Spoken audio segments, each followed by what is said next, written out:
හරි. ආයිබෝන් පුතේ හැමෝටම සුබ සන්ධ්‍යාවක්. එහෙනව නේද මාව? හරි පුතේ. මේ උණඟ වැඩි නිසා පොඩි අවුලක් තියෙනවා. ඒකයි මම බලන්නේ මොකද වෙලා තියෙන්නේ කියලා. දැන් හරි. ඒකයි චුට්ටක් ප්‍රමාද වුණේ. නැත්තම් අපි 6:00ට පන්තිය දාගත්තේ. හරි පුතේ ආයිබෝන්. මේ හරි. එහෙනම් අපි වැඩ ටික පටන් ගමු. එතකොට පුතේ ඔන්න අපිටත් හෙට දවසේ විඳින්න තියෙන අත්දැකීම විඳින්න අපිටත් දවසක් ඉස්සරහට එනවා. හරිද? ඒ නිසා හැමදාම කියනවා වගේ ඒ දවස එනකන් ඉන්න එපා රත් වෙන්න. දැන් ඉදම්ම මහන්සි වෙලා කැපකිරීමෙන් වැඩ ටික කරන්න. මොකද මේ දවස්වල අපේ අය රත් වෙලා ඉන්න හැටි දැක්කම මේ ළමයි මේ 10 11 පන්ති දෙකේදී මොනවද කරේ කියලා හිතන. තේරුණාද? ඒ නිසා මේ දැන් අද පන්තියක් දාගන්නත් බෑ කියනවා. අනේ සර් හෙට බුදු ධර්මෙලු. සමහර ළමයි. ඉතින් හෙට බුදු ධර්මේ තියෙනවා තමයි. ඒ වුණාට විභාගෙට යන්න තියෙන කලින් දවසේ කාලා බීලා ෆුල් ජොලියේ ඉඳලා ෆුල් ෆ්‍රී එකේ පුතේ ඉන්න ඕනේ.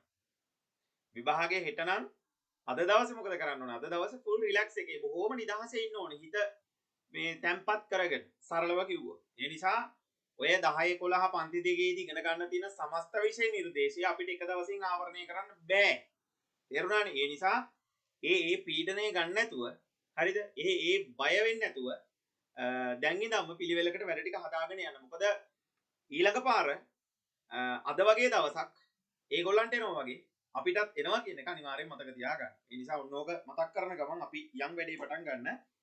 පුතේ එතකොට අපිට අද කතා කරන්න තියෙන අද සාහිත්‍ය පාඩමක් අපි අද කතා කරන්නේ. ඒතර ලබන සතියෙන් පස්සේ අපේ වෙලාවල් වල පොඩි වෙනසක් වෙනවා. මම ඒක ඔයාලට කලින් මතක් කරා. මොකද අපේ බැජ් එකක් අවුට් වෙලා යන හින්දා.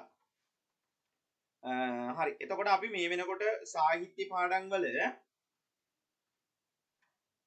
මුනිසිරිපා සිඹින්නේ පාඩම සම්පූර්ණයෙන්ම සාකච්ඡා කළා. ඒකට අවශ්‍ය විචාරවලට උත්තර ටිකත් අපි ලිව්වා. ඒ වගේම තමයි ඔයාලට මම ඒකේ පැවරමුකුත් එදා ලබා දුන්නා. අපි එදා පන්ති කරපු දවස්. ඊළඟට අර ගෙදර වැඩ පොත් ටික මට දැන් එකින් එක හම්බ වෙනවා. ඒ නිසා ඒක මතක් කරන්න දෙයක් නැහැ පුතේ. ඒක ලීලි වල නම් තැපල්ලකට දාලා තියෙන මම ඇඩ්‍රස් එක දාලා තිබුණා. කල්ලාරින්න එපා. ඔයා එවන්න කල්ලාරිනවා කියලා කියන්නේ ඒ කාලේ ඔයාට තමයි බලපාන්නේ. අපිට එහෙම නෙමෙයි. හොඳේ. ඒ නිසා ඒක අනිවාර්යයෙන්ම ලියලා එවන්න. මොකද දවසක් හරි පහු වෙනවා කියලා කියන්නේ මාත් මෙහෙන් ඔයාට එවන්න දවසක් පහු වෙනවනේ. තේරුණානේ? ඒක මම බලලා ඔයාට ආයෙ එවනවනේ. අලුත් ටියුට් එකකුත් එක්ක. එතකොට ඔයාට දවසක් පහු වෙනවා කියලා කියන්නේ ඔයාගේ අඩුපාඩු ටික හදාගන්න දවසක් ඔයාට පහු වෙනවා. විභාගෙට දවසක් තව ලං වෙනවා කියන්නේ. ඒ නිසා දැන් නම් ඉතින් ඕක දැනෙන්නේ නැහැ.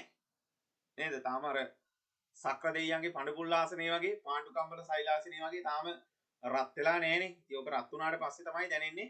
දැන් ඉඳන්ම රෙඩි කරගෙන යන්න ඕනි කියලා. හරි. අපි එහෙනම් කතාව නවත්තලා යම් පාඩමට පුතේ එතකොට අපිට අද කතා කරන්න තියෙන විශේෂයෙන්ම ලස්සන පාඩමක් අපිට අච්චුපතේ හම්බෙන මොකක්ද නම?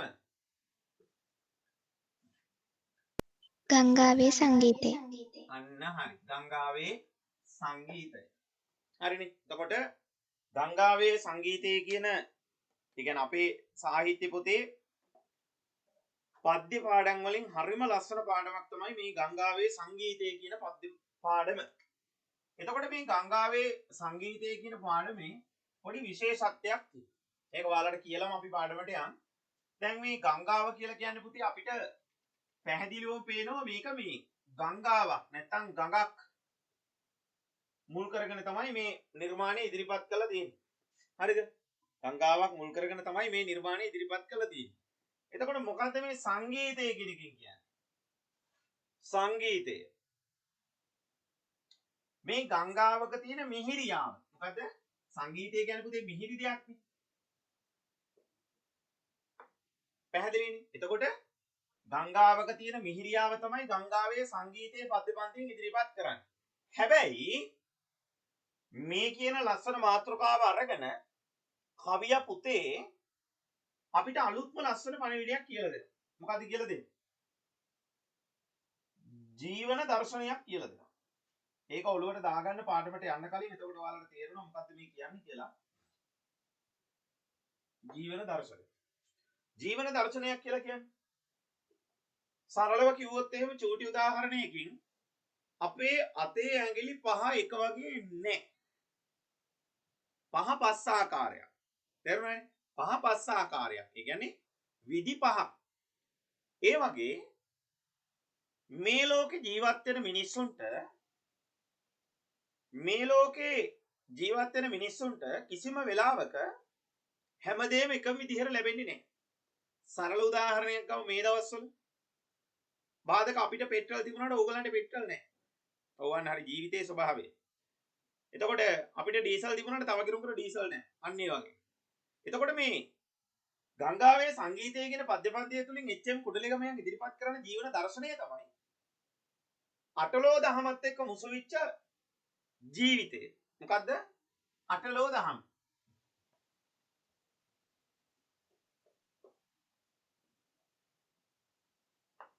අටලෝ දහම. ඔයගොල්ලෝ අහගෙන තියෙනවා බුද්ධ ධර්මයේදී අටලෝ දහම. එතකොට විශේෂයෙන්ම හැමෝටම ලාභ වෙන්නෙත් නැහැ. හැමෝටම අලාභ වෙන්නෙත් නැහැ. සමහරුන්ට ලාභ වෙනවා, සමහරුන්ට අලාභ වෙනවා. සමහරුන්ට සැප විඳින්න සිද්ධ වෙනවා, සමහරුන්ට දුක් විඳින්න සිද්ධ වෙනවා. සමහරුන්ට ප්‍රශංසා අහන්න සිද්ධ වෙනවා. කාලයක් යනකොට සමහරලාට නිന്ദා විඳින්න සිද්ධ වෙනවා. එතකොට තමකත් තියෙන්නේ යස අයස. ඔය දෙකනේ. ඒතර කට්ටියකට යස තියෙනවා, අනිත් අයට අයස තියෙනවා. එතකොට මෙන්න මේ කියන කරුණුත් එක්ක අනුගත වෙලා තමයි අපි ජීවත් වෙන්නේ. මෙන්න මේ කියන තේමාව තමන්ගේ මාතෘකාව බවට පත් කරගත්ත එච්.එම්. කුඩලිගමයන් ගංගාවේ සංගීතය කියන පද්‍යපන්තිය තුළදී හරි අපූර්වට ඉදිරිපත් කරනවා. එතකොට පද්‍යපන්තියේ පේන තියෙන අදහසට වඩා මුඛ්‍යාර්ථය තුළ ඉදිරිපත් කරන අදහස ඇත්තටම හරිම ලස්සනයි. හරිද? අපි පද්‍යපන්තියක් ගත්තට පස්සේ ඒකේ තියෙනවනේ මුඛ්‍යාර්ථයයි වාච්‍යාර්ථයයි කියලා එකක්. වාච්‍යාර්ථය කියන්නේ මොකද්ද? අපිට පේන්න තියෙන දේ. මුඛ්‍යාර්ථය කියලා කියන්නේ මොකද්ද? ඒක හැංගිලා ඒක ASCII අහුමුළු වල රිංගලා හොයා ගන්න ඕනි තේරුම.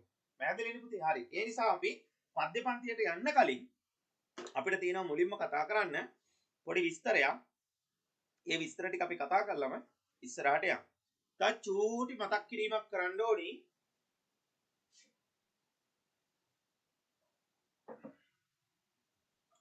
ඔයාලට මම කිව්වා මොකද්ද මේ මුනිසිරිපා සිඹිමින්නේ පාඩමට දාලා ප්‍රශ්න ටිකේ PDF එක මම දානවා කියලා. ඒකේ සම්පූර්ණයෙන්ම 10 පන්තියට අදාළ පාඩම් අපිට 7ක් තියෙනවානේ. 7ක් තියෙනවානේ. ඒ කොහොමද දැන් මේ මාසේ ලබන මාසේ මැද වගේ වෙනකොට අපිට මේ ටික ඔක්කොම ඉවරයක් කරගන්න පුළුවන්. ඊට පස්සේ මම ඔයගලන්ට ටියුට් එකක් විදිහට පාඩම් 7ටම අදාළ කෙටි ප්‍රශ්න ටික වෙලා තියෙනවා. පැහැදිලි මම කියපේ නිසා ඒකයි මම PDF එක දැම්මේ නැත්තේ. ඒ නිසා අපි ඒක මේ පාඩම් දෙක කතා කරලා ඉවරුන ගමන්ම සිද්ධ කරන වැඩක්. හොඳේ. හරි. දැන් ඔන්න අපි යනවා පාඩමේ කහ පාට කොටුවට 59 වෙනි පිටුව සාකච්ඡා කරන්න. විශේෂ කරුණු දැනට මාක් කරගන්න පොඩි පැන්සලක් වගේ තියාගන්න උල් කරලා. හේවාවසම් මුනිදාස කුඩලිගම හෙවත් එච්.එම්. කුඩලිගම කොළඹ යුගයේ කවියෙකි. කොළඹ යුගයේ. කොළඹ යුගය. මොකද්ද මේ කොළඹ යුගය කියලා කියන්නේ?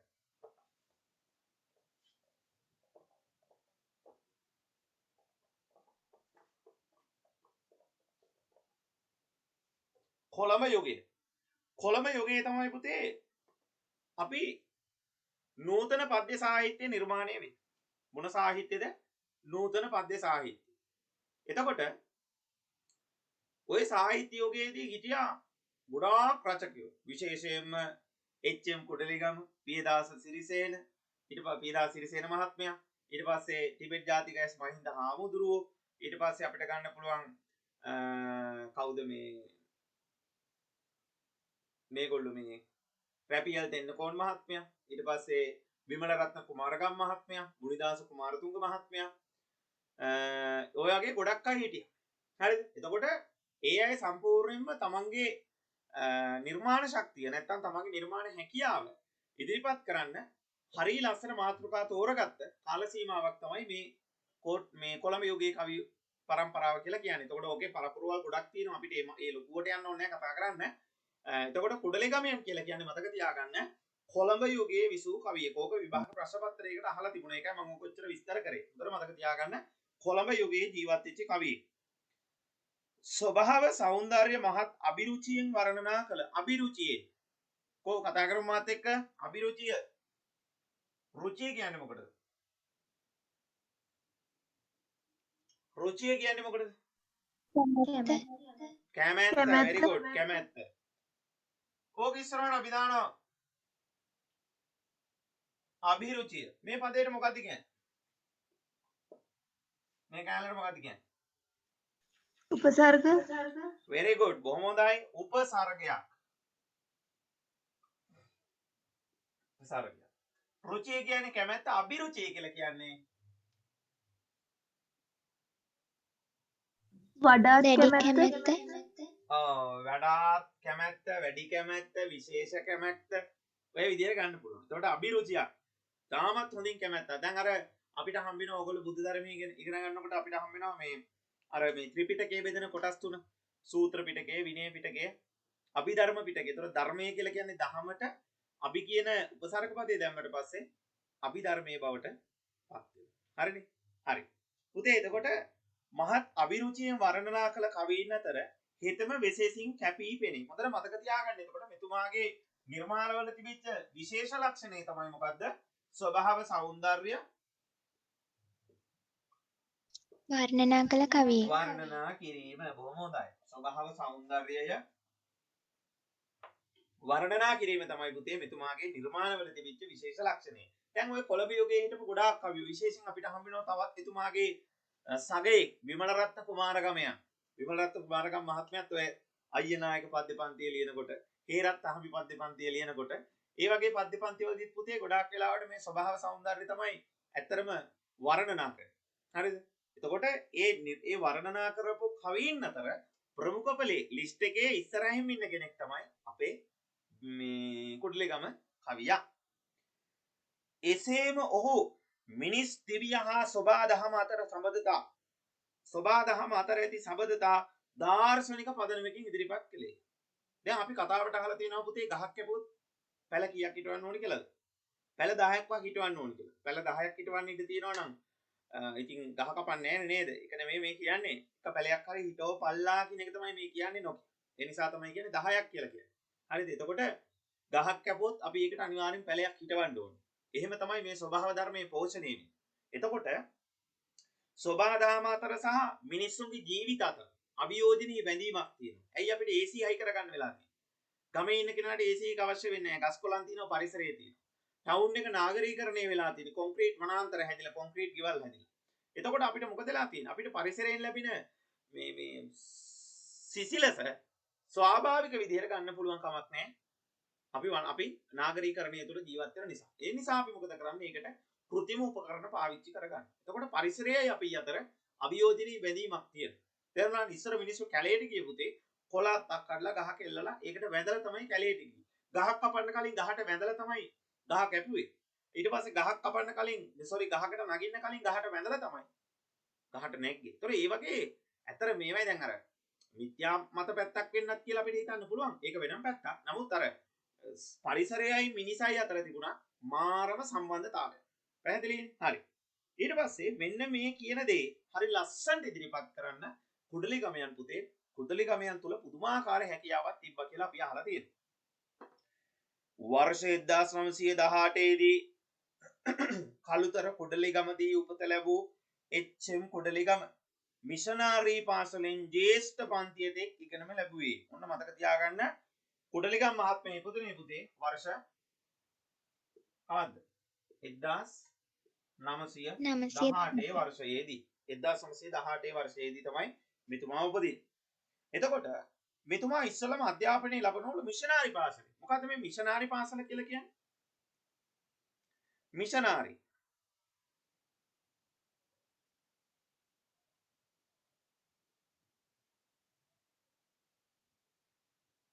ඔයගොල්ලෝ අහලා තියෙනවා මිහිඳු ආහඳුරු ලංකාවට වැඩියට පස්සේ අපි ඒකට කිව්වා මහින්දාගමනය කියලා.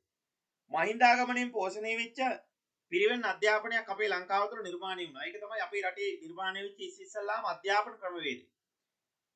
ඒ කියන්නේ ගමේ පන්සලේ තමයි ඉස්සෙල්ලා මේ කියන්නේ ඊට පස්සේ තමයි පිරිවෙන කියන තරම් පිරිවෙන කියන නමට කියන්නේ පිරිවෙන කියන ආයතනයේ තරම් දිග්ගැසුනේ ඊට පස්සේ.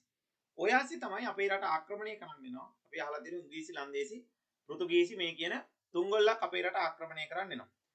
ඔය ආවට පස්සේ පුතේ කතෝලික දහමත් එක්ක කතෝලික දහම ව්‍යාප්ත කිරීමේ පදනම මත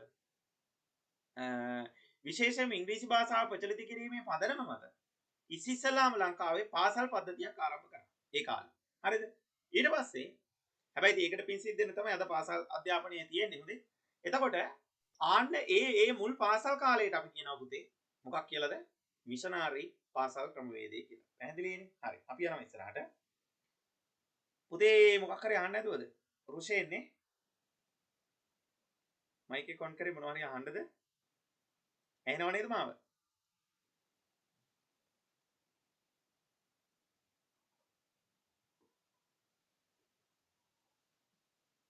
හරි. අපි යනවා ඉස්සරහට. ඉන් අනතුරුව ධර්ම විජය පිරිවෙනින් උසස් අධ්‍යාපනය ලැබුවේ කොටලිගමගේ කවිය බුදු සමයෙන් පෝෂිත එකක් වීමට මේ පිරිවෙන් අධ්‍යාපනයේද බලපාන්නට ඇත. එතකොට පිරිවෙන් අධ්‍යාපනය මිෂනාරි අධ්‍යාපන ක්‍රමවේදයේ ඉස්කෝලෙන් ඉගෙන ගනිද්දී බෞද්ධ දර්ශනය පිළිබඳව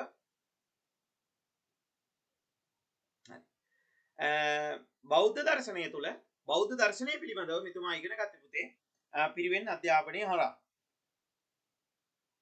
පාසල් අධ්‍යාපනයෙන් අනතුරුව කොළඹට පැමිණි කොටලේගම සිය රැකියාව ලෙස පුවත්පත් කලාව තෝරා ගත්තේය. සිංහල බලය ඔන්න ඉරිගහ ගන්න ඕන. ඔව් මම ප්‍රශ්න පත්‍රය වෙනම හදලා තියෙන්නේ. මම ඉන්නකෝ.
ස්ක්‍රීන් එක පේනව නේද?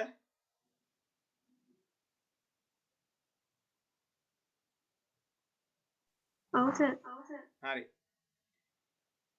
ඔය මේ මම ඔය මාක් කරන්න ඕනි කියන කරුණු ටික අනිවාර්යෙන් මාක් කරලා තියාගන්න. මේ ඔහොම ඉන්නකෝ අපි අදාළ පිටුවට යන්න.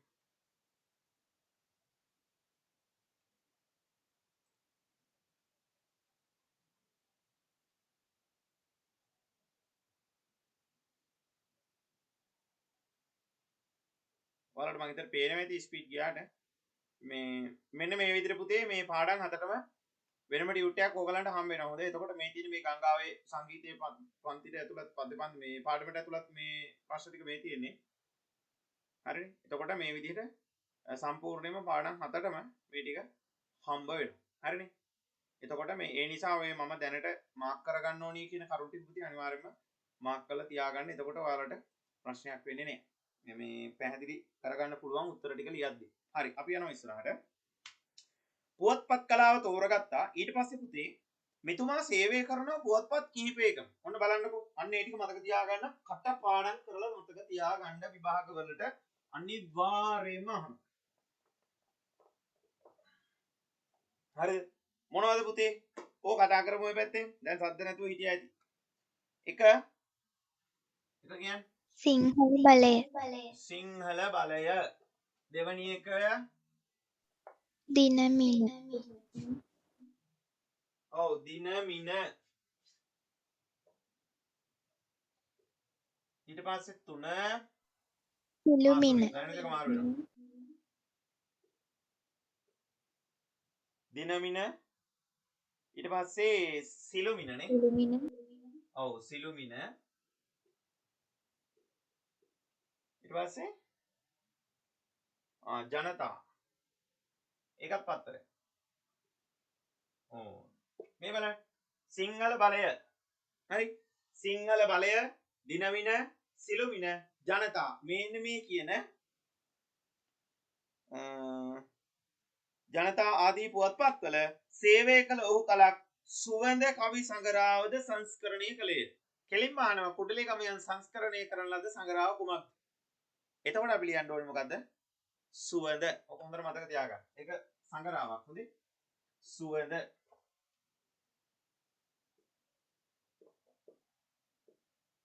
සුවඳ. සුවඳ කවි සංගරාව.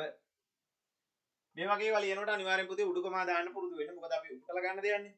හරි. ඊට පස්සේ ඒ සමයේ එම කවි සංගරාව වඩාත් ශාස්ත්‍රීය ගුණයකින් යුක්තව පවත්වාගෙන යාමට හිතෙම උත්සුක වූයේ. ශාස්ත්‍රීය මට්ටමින් කියන්නේ ඒ කියන්නේ ලොකු කුඩා ඕනි කෙනෙකුට බලන්න පුළුවන් දේවල්. කියවන්න පුළුවන් දේවල්.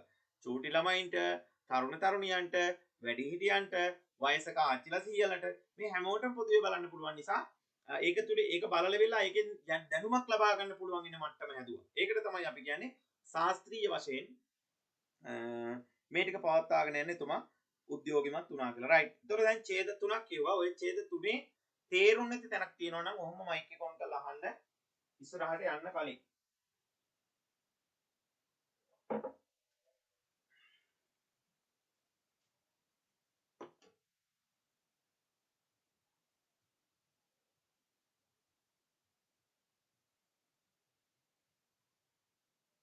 කතා කරපු ටිකේ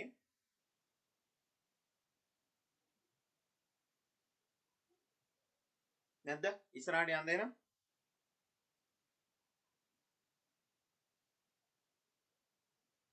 රයිට්. අපි යනවා ඉස්සරහට. නිදොස් නිවැරදි වස්වාහරකින් මෙන්ම මනා සංයමයකින් තම කවිමග හැසිරවීමට කුඩලිගම සැලකිලිමත් වූයේය. පාලි සංස්කෘත භාෂා පිළිබඳ දැනුමද ඔහු සතු වුවත් බොහෝ විට විවාහාරයට සමීප කටවහරට ලං වූ බසක් ඔහු භාවිත කළේ. එතකොට පාලි භාෂාව, සංස්කෘත භාෂාව ඔයගලන්ට මතකයි අපි සතරකම් මන්ත්‍රණය කතා කරන්නේ. මතකයි නේද? නානා වර්ණ විචිත්‍ර විතානෝප ලක්ෂිත අලංකෘත ශ්‍රීහන් ගර්භේ බලන්නා වූ. එහෙමනේ කිව්වේ. එතකොට බලන්න අර නානා වර්ණ විචිත්‍ර මතකයිනේ නේද? ගන්ධදාම පුෂ්පදාම ආව ලම්බිත. එහෙම කියනකොට මොකද උනේ? ඒවා අස්සේ තිබුණේ පුතේ සංස්කෘත පාලි මුසු විච්ච ලස්සන වචන සෙට් එකක්. හැබැයි කුඩලිගමයන්ට පාලි බැරි නෑ. පාලි සුපිරියට පුළුවන්. සංස්කෘත භාෂාවත් සුපිරියටම පුළුවන්. හැබැයි පුතේ තමන්ගේ නිර්මාණවල ඒ කියන්නේ පාලි සංස්කෘත පුළුවන් කියන එක පෙන්වන්න ඉතුමා උත්සාහ කරේ නෑ. හැම වෙලේම මොකද කරේ? සමාජය තුල ජීවත් වෙන රසිකයාගේ කටවහරට හුරු වෙච්ච වචන වලින් තමයි තමන්ගේ නිර්මාණය හරි ලස්සනට ආලෝකමත් කරේ. අපි යනවා ඉස්සරහට. එතකොට සමීප කටවහරට ලං වූ බසක්.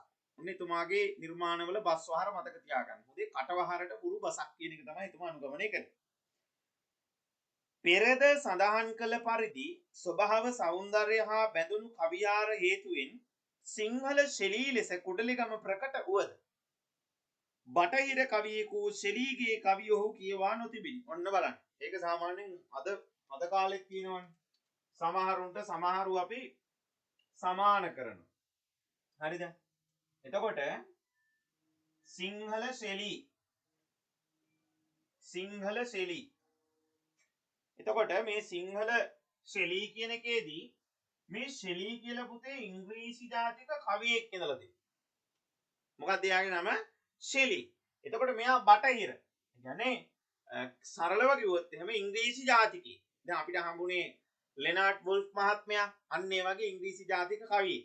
එතකොට එයාගේ තිබුණ කවිවල එක සිස්ටම් එකක්. හරිද? ඒ කියන්නේ කොහේ තිබුණත් එයාගේ කවියක් අඳුර ගන්න පුළුවන්. එයාගේ කවිය කොහොමවත් අඳුර ගන්න පුළුවන්. එතකොට ඒකට හේතුව තමයි මෙන්න මේ කාරණා. මොකද්ද? මොන බලන්න.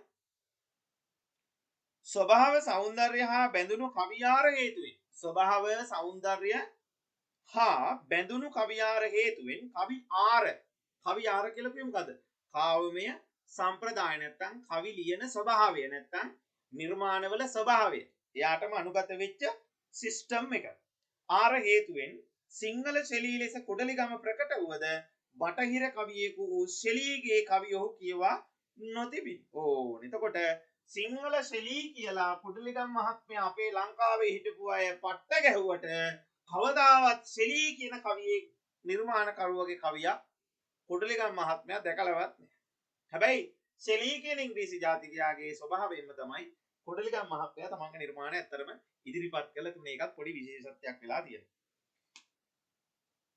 එහෙත් ඔහුගේ කාව්‍ය සංකල්පනා ශෛලීගේ නිර්මාණවලට සමීප බව විචාරක අදහසයි.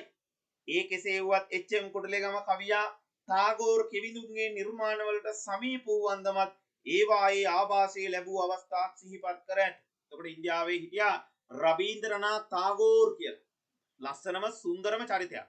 එතකොට එතුමාගේ නිර්මාණවලට සමීප වෙලා ඒ නිර්මාණවලින් ආభాසය ගත්තා කියන එක, ඒ නිර්මාණවලින් උපදෙස් ගත්තා කියන එක කුඩලිගම් මහත්මයා එක එහෙලාම කියනවා. හැබැයි ශෛලී ගැන එතුමා කියනවා මං ශෛලී දන්නේවත් නෑ කියලා. කුඩලිගම කොළඹ කවියෝගේ දීප්තිමත් කළ කවියෙකු බව විචාරක මතයයි.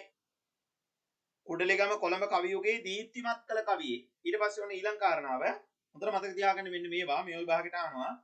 පී.බී. අල්ලිස් පෙරේරා, කපිල සෙනවිරත්න, මාකඳුරේ ගුණවර්ධන, මීමන ප්‍රේමතිලක, උපනන්ද බටුගෙදර ආදී වූ ඔහුට සමකාලීන කවි වූ වේ. දැන් මතකයි නේද ඒ ටික? කවුද? පී.බී. අල්ලිස් පෙරේරා, කපිල සෙනවිරත්න, මාකඳුරේ ගුණවර්ධන, මීමන ප්‍රේමතිලක, උපනන්ද බටුගෙදර. ඕන්න ඔය කියන නිර්මාණකරුවෝ පුතේ මේ කියන අපේ කුඩලිගමයන්ගේ සමකාලීන මිතුරෝ. කුඩලිගමයන් ජීවත් වෙච්ච කාල සීමාව තුළ ජීවත් වෙච්ච නිර්මාණකරුවෝ තමයි ওই කට්ටිය. විභාග වලට අහලා තිබුණා ඕක අනන්තවත්. සුවඳ දේදුන්න මීවදේ වැනි කවි සංගරාවලද එකල පැවති පුවත්පත්වලද එච්.එම්. කුඩලිගමගේ කවි නිරන්තරයෙන් පළවි. මොකක්ද උනා කියන්නේ? සුවඳ දේදුන්න මීවදේ කියන සංගරාවල ඒ වගේම පුවත්පත්වල එච්.එම්. කුඩලිගමයන්ගේ කවි නිරන්තරයෙන්ම පළ වුණාලු. ඔහු ලියූ ඈ පද්‍ය ග්‍රන්ථයේ ඉතා ජනප්‍රිය විය. එතකොට එච්.එම්. කුඩලිගමයන්ගේ ජනප්‍රියතම පද්‍ය ග්‍රන්ථය කුමක්ද කියලා අහුවොත් ඈ කියලා මතක තියාගන්න. මොකද ඈ කියලා මතක තියාගන්න. ඊට පස්සේ කුණාටුව එකෝමත් එක්ක රටක සංවාදය වැනි කෘතිද ඔහුගේ කාව්‍ය ග්‍රන්ථ අතර වේ.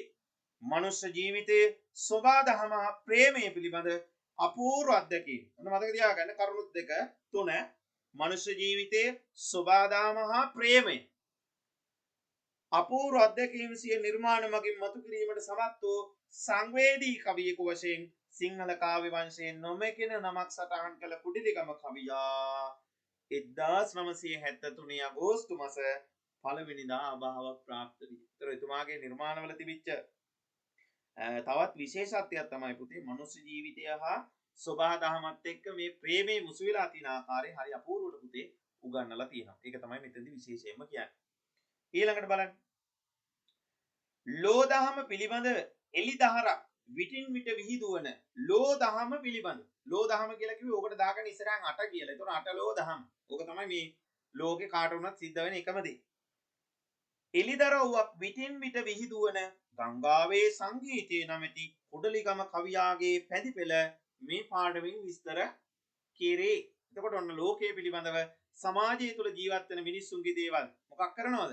හරියට ඉස්මතු කරලා පෙන්නන්න සෑහෙන උත්සාහ දරපු ප්‍රබල චරිතයක් තමයි මේ කුඩලිගමයන්. එතකොට මේ පද්‍ය පන්තියෙන් අපි පුතේ එකලාම කතා කරන්න විශේෂයෙන් මතක තියාගන්න මේන්න මේ කියන ලෝ දහම පිළිබඳව තියෙන එලිදරව්වක් ලෝකයේ පිළිබඳව තියෙන ඇත්ත කතාවක් ගැන තමයි අපි මේ පද්‍ය පන්තියෙන් අද සාකච්ඡා කරන්න බලාපොරොත්තු වෙන්නේ. හරි. එහෙනම් ඔන්න ඔය කියන මූලික කරුණු ටිකෙන් පස්සේ අපිට සිද්ධ වෙනවා පුතේ පද්‍ය පන්තියට යන්න. පද්‍ය පන්තියේ මොනවද ඇත්තටම ওই තරම් රසයි කියලා කියනකොට කතා කරන්න තියෙන්නේ. එතකොට සරලව අපි කිව්වොත් එහෙනම් අපිට කියන්න පුළුවන් සෝභාදාමේ එන සරල සුලභ සිදුවීම් රසක් තමයි. සෝභාදාමේ එන සරල ඒ වගේම සුලභයි කියලා කියන්නේ.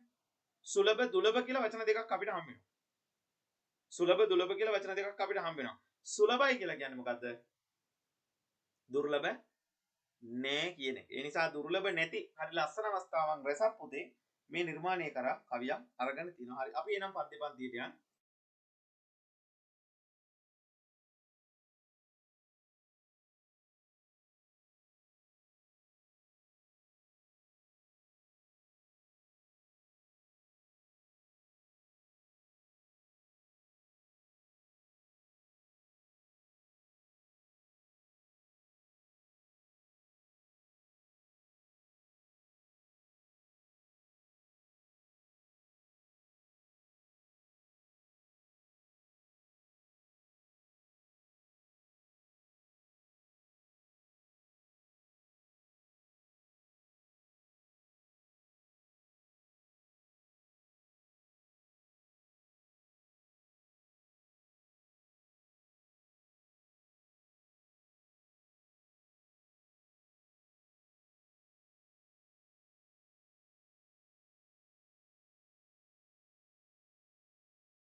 හරි යම් පාඩමට පළවෙනි කවිය.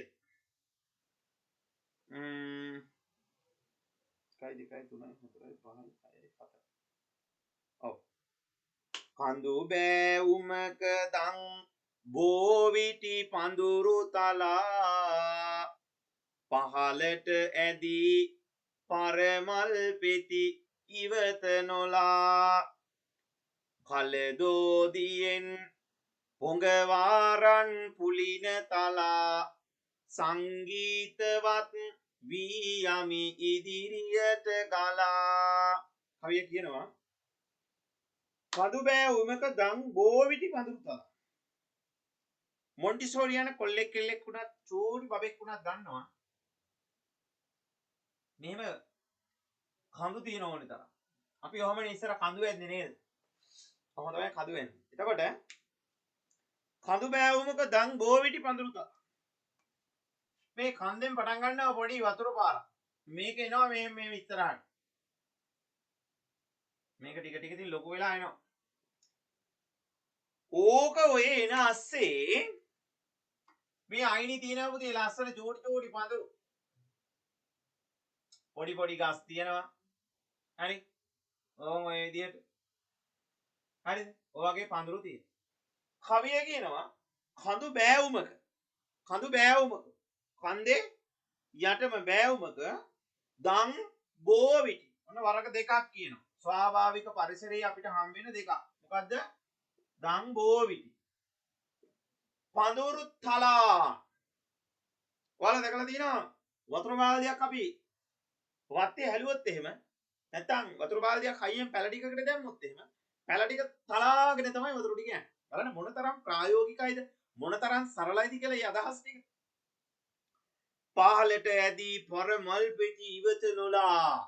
පහලට ඇදී පරමල් පෙති ඉවත නොලා.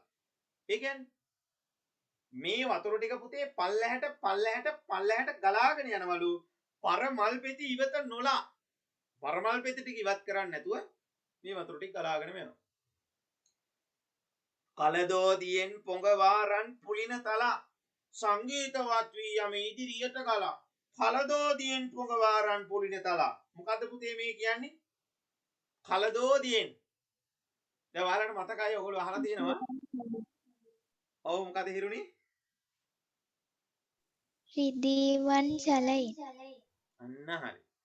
මේ රිදීවන් ජලය කියන එක දැන් ඇත්තටම රිදී පාට වතුර නෑනේ. හරිද? රිදී පාට වතුර නැති වුණාට මතක තියාගන්න මෙන්න මෙහෙම දෙයක්. මොකද්ද? දැන් ඇලේ නැත්තම් ඔය අපි ඇල ගමුකෝ. ඇලේ යට වැලි තියෙනවා. හරිද? එතකොට මේ වැලි පුතේ වතුර ගිහිල්ලා මේ වැලි මොකද වෙලා තියෙන්නේ? වැලි මැදිලා තියෙන්නේ. දැන් රිදී පාට කියලා කියන්නේ මොන පාටද? රිදී පාට කියන්නේ මොන පාටද? රිදී පාට කියන්නේ රිදී පාට දන්නේ?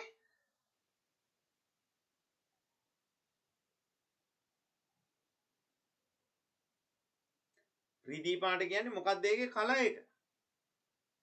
රිදී පාට තමයි. හැබැයි ඒකේ තියෙනවා තව පාටක්. ඔව් සිල්වර් කලර් එකක්. හරි හරි. තව? ඔව් දිලිසෙන. දිලිසෙන පාටක්. රත්තරම් පාටක්. ඔව් මෙහෙමයි. සරලව කිව්වොත් එහෙම.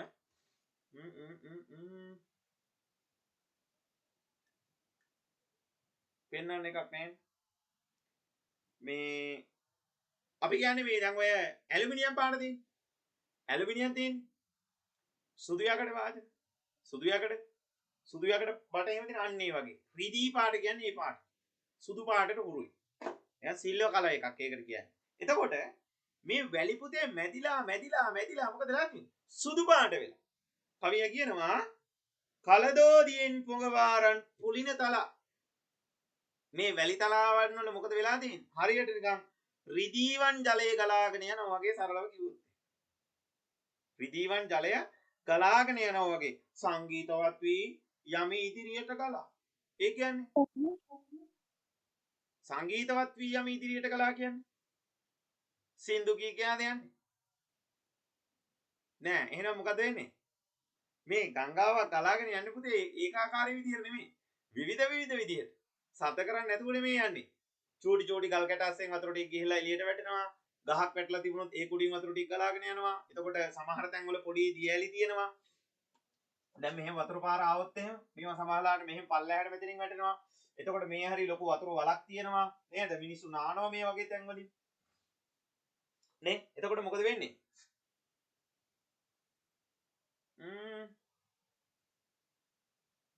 කැඩි ඉස්සලා දැන් එනවා. සර් පුලින කියන එක ගන්න පුළුවන් නේද රූපකයක් කියලා? ඔව්. ගන්න පුළුවන් ඒක. මම ඔය ටික ලියන දේට ඒ ටික කතා කරන්න. දැනට කවි සරල තේරුම් ටික මම කියන්න යන්න. හරි. බොහොම හොඳයි ආ. හරි.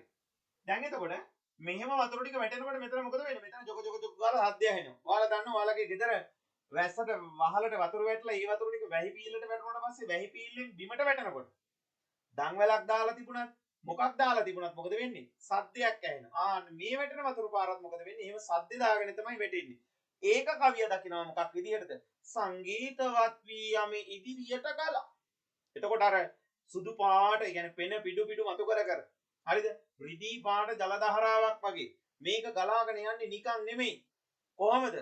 මේ කඳු බෑවුමක ඉඳන් ගලාගෙන එන්නේ. කඳු බෑවුමක ඉඳන් එන ගමන් දන් බෝවිටි පඳුරු තලාගෙන ඇවිල්ලා තමයි සංගීතයක් වගේ ගලාගෙන ඉස්සරහට යන්නේ. බලන්න මොන තරම් අපූර්වවට කවියා ගංගාවක ආරම්භය සහ ගංගාවක ගලාගෙන යාම මොන තරම් ලස්සනට ඉදිරිපත් කරලා තියෙනවද කියලා. හරිද? ඊට පස්සේ අපරකින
පුළුවන් පුතේ.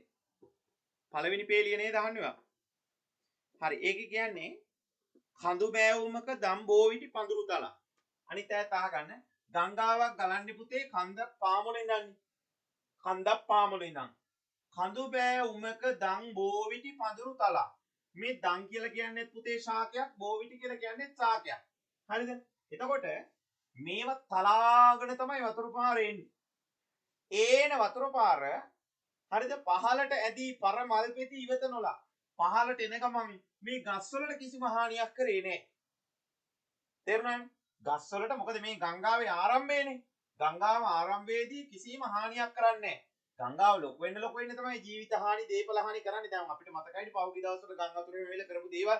එතකොට පල්ලෑට ගලාගෙන යද්දි මොකද වෙන්නේ? මේ පඳුරු ටික තලාගෙන තමයි යන්නේ. හැබැයි ඒවට කරදරයක් කරන්නේ. ඒක තමයි පළවෙනි පේරි දෙකෙන් කියන්නේ. ඊට පස්සේ මොකද කියන්නේ? කලදෝ දියෙන් පොඟවාරන් පුලින තලා. උතේ මේ වතුර ටික ගලාගෙන යද්දි පෙන පිටු මතු කර කර ගලාගෙන යද්දි මොකද වෙනවා කියන්නේ? මතක තියාගන්න. රිදී පැහැගත් ජලයෙන් රත්රම් පාට වැලි තලාවක් නිකන් පොඟවගෙන යනවා වගේ තමයි මේක පේන්නේ. ඒ තරම් ලස්සනයි. එතකොට ඒ යන වතුර පහර පුතේ හරියට මොකක් වගේද යන්නේ? හරියට නිකන් මියුසිකල් බෑන්ඩ් එකක් යනවා වගේ තමයි යන්නේ. يعني මියුසිකල් එකක් වගේ යනවා වගේ තමයි යන්නේ. සංගීතවත් වී යම ඉදිරියට ගලා කිව්වේ ඒකයි. ඒ කියන්නේ හැමතැනම එක විදිහටම වතුර ටික ගලාගෙන යන්නේ නෑ පුතේ.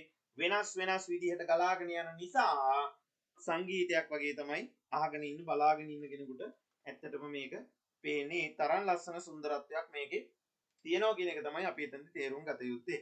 දැන් මම අහනවා මෙන්න මෙහෙම චූටි ප්‍රශ්න දෙක තුනක් හැමෝම මාත් එක්ක කතා කරමු ඒ ගමන්ම. දැන් මම අහනවා මෙන්න මෙහෙම. තව දෙයක් මට කියන්න ඕනේ උතන්දී. මේ අර මේ පහලට ඇදී පරමල් පෙති ඉවත නොලා කියන එකෙන් අපිට මෙහෙම කියන්නත් පුළුවන්.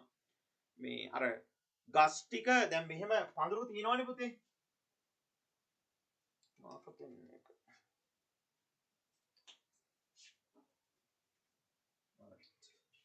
මේ මෙහෙම පඳුරු තියනවනේ පුතේ.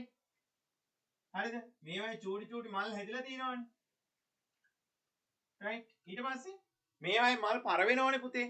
ඒතකොට මේවයි පෙති වැටෙනවනේ. ඒ වැටෙන පෙති ටික වීසි කරන්නේ නැතුව මොකද කරන්නේ? ඒවත් අරගෙන යනවා. කවුද? මේ ගඟේ ආරම්භය. ඒ වගේ අදහසක් අපිට උතරින් ගන්න පුළුවන්. හොඳේ? හරි. දැන් ඔන්න අහනවා පළවෙනි ප්‍රශ්නේ මම ඕගොල්ලන්ගෙන් මෙන්න මෙහෙම එකක්. කඳු බෑවුමකදී ගඟ පහළට ගලා යන්නේ කෙසේද? කඳු බෑවුමක ගඟ පහළට ගලාගෙන යන්නේ කොහොමද? කොහොමද කුඩලිගම් මහත්මයා ඔක අපිට කියන්නේ? බලමු try එකක් දීලා. කොහොමද ගලාගෙන යන්නේ?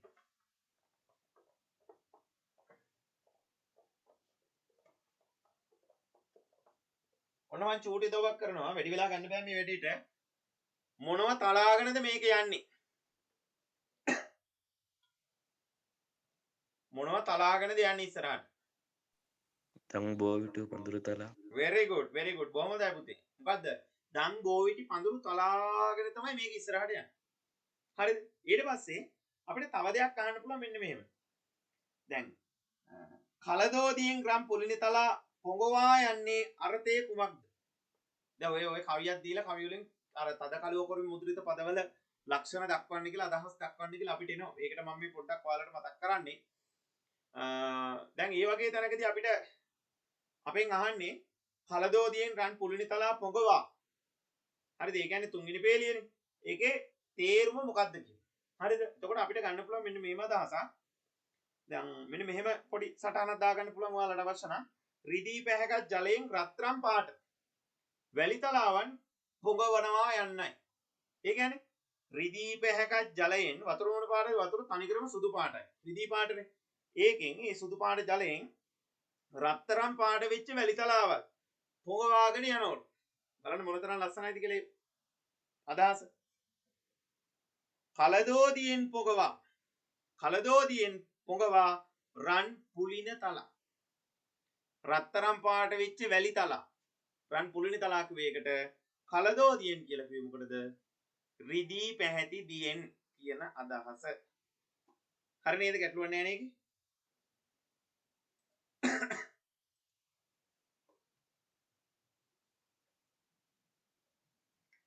හරි. ඔය කවිය නොතේරිච්ච තැනක් තියෙනවා නම් අහන්න ඊළඟ එකට යන්න කලින්.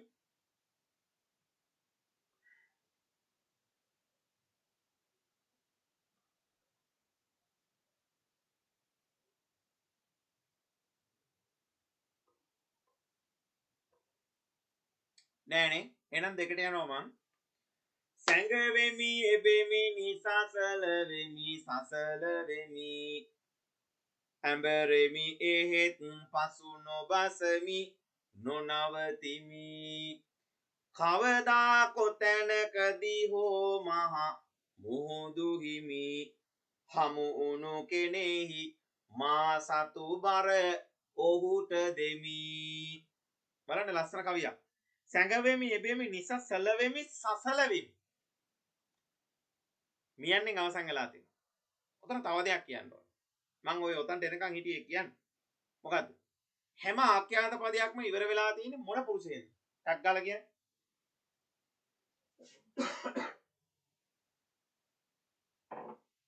උත්තම පුරුෂය. very good. උත්තම පුරුෂය. උත්තම පුරුෂ. ඔන්න තව උත්තම දෙයක් මට පුරුෂය එක කියන්න. වචනේ. හරි හරි. එහෙනම් මට අහන්න දෙයක් ඉතුරු කරේ නෑ. හසිනී ඒකෙත් උත්තරේ දුන්නා. බොහොම හොඳයි පුතේ.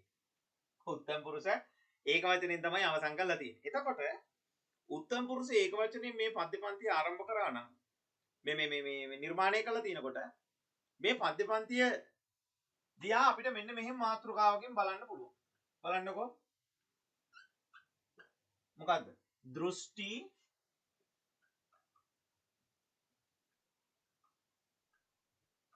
කෝණය. මොකද්ද පුතේ දෘෂ්ටි කෝණය කියන්නේ? දෘෂ්ටි කියන්නේ මොකද? දකින. කෝණය කියන්නේ ක්‍රමය. සරල භාෂාවෙන් කිව්වොත් විදිහ. හරි. එතකොට දෘෂ්ටි කෝණය දකින විදිහ නිර්මාණයේ දිහා බලන විදිහට තමයි අපි කියන්නේ දෘෂ්ටි කෝණය කියලා. මේක කෙටි කතාවක වේවා නව කතාවක වේවා පද්‍ය පන්තියක වේවා ඕනම නිර්මාණයක තියෙන දෙයක් මේ දෘෂ්ටි කෝණය කියන එක. එතකොට මට දැන් කියන්න ඕනි මේකෙදි පුතේ ගංගාවේ සංගීතයේ පද්‍ය පන්තියේ දෘෂ්ටි කෝණය මොකක්ද කියලා අහුවොත් අපිට මොකක්ද කියන්න පුළුවන් වෙන්නේ? උත්තම පුරුෂ දෘෂ්ටි කෝණය. very good. බොහොම හොඳයි. උත්තම පුරුෂ දෘෂ්ටි කෝණය. කොහොමද උත්තම පුරුෂ දෘෂ්ටි කෝණය උනේ? උත්තම පුරුෂ. කොහොමද පුතේ මේක අපි හොයාගන්නේ? කොහොමද මේක හොයාගන්නේ? කවියා කියන දෙයක් වෙන්න ඕන. සැඟවෙමි මම තමයි සැඟවෙන්නේ. එබෙමි මම තමයි එබෙන්නේ. නිසසල වෙමි මම තමයි නිසසල වෙන්නේ. සසල වෙමි මම තමයි සසල වෙන්නේ. ඊට පස්සේ ඇඹරෙමි මම තමයි ඇඹරෙන්නේ. ඒත් පසු නොබසිමි මම පසු බසින්නෙත් නෑ. කවුද පසු බසින්නේ නැත්තේ? මමමයි. නොනවතිමි නවතින්නෙත් නෑ. ඒත් මමමයි. ආන එහෙනම් මම කියන කෙනා මම කියලා කියන්නේ කවුද? උත්තම පුරුෂ ඒක වචනේ. එයා විසින් කරන නිර්මාණයක් නම්, එයා විසින් කරගෙන යන රචනාවක් නම්, එයා විසින් කරගෙන යන පද්‍ය පන්තියක් නම්, එයා විසින් කරගෙන යන විස්තරයක් නම්. පැහැදිලිනේ? ආන්න ඒ නිර්මාණයට අපි කිව්ව පුතේ මොන දෘෂ්ටි කෝණය කියලාද? උත්තම පුරුෂ දෘෂ්ටි කෝණය කියලා. දැන් එහෙනම් මට කියන්න ගුත්තිල කාව්‍ය සංග්‍රහය මොන දෘෂ්ටි කෝණයද?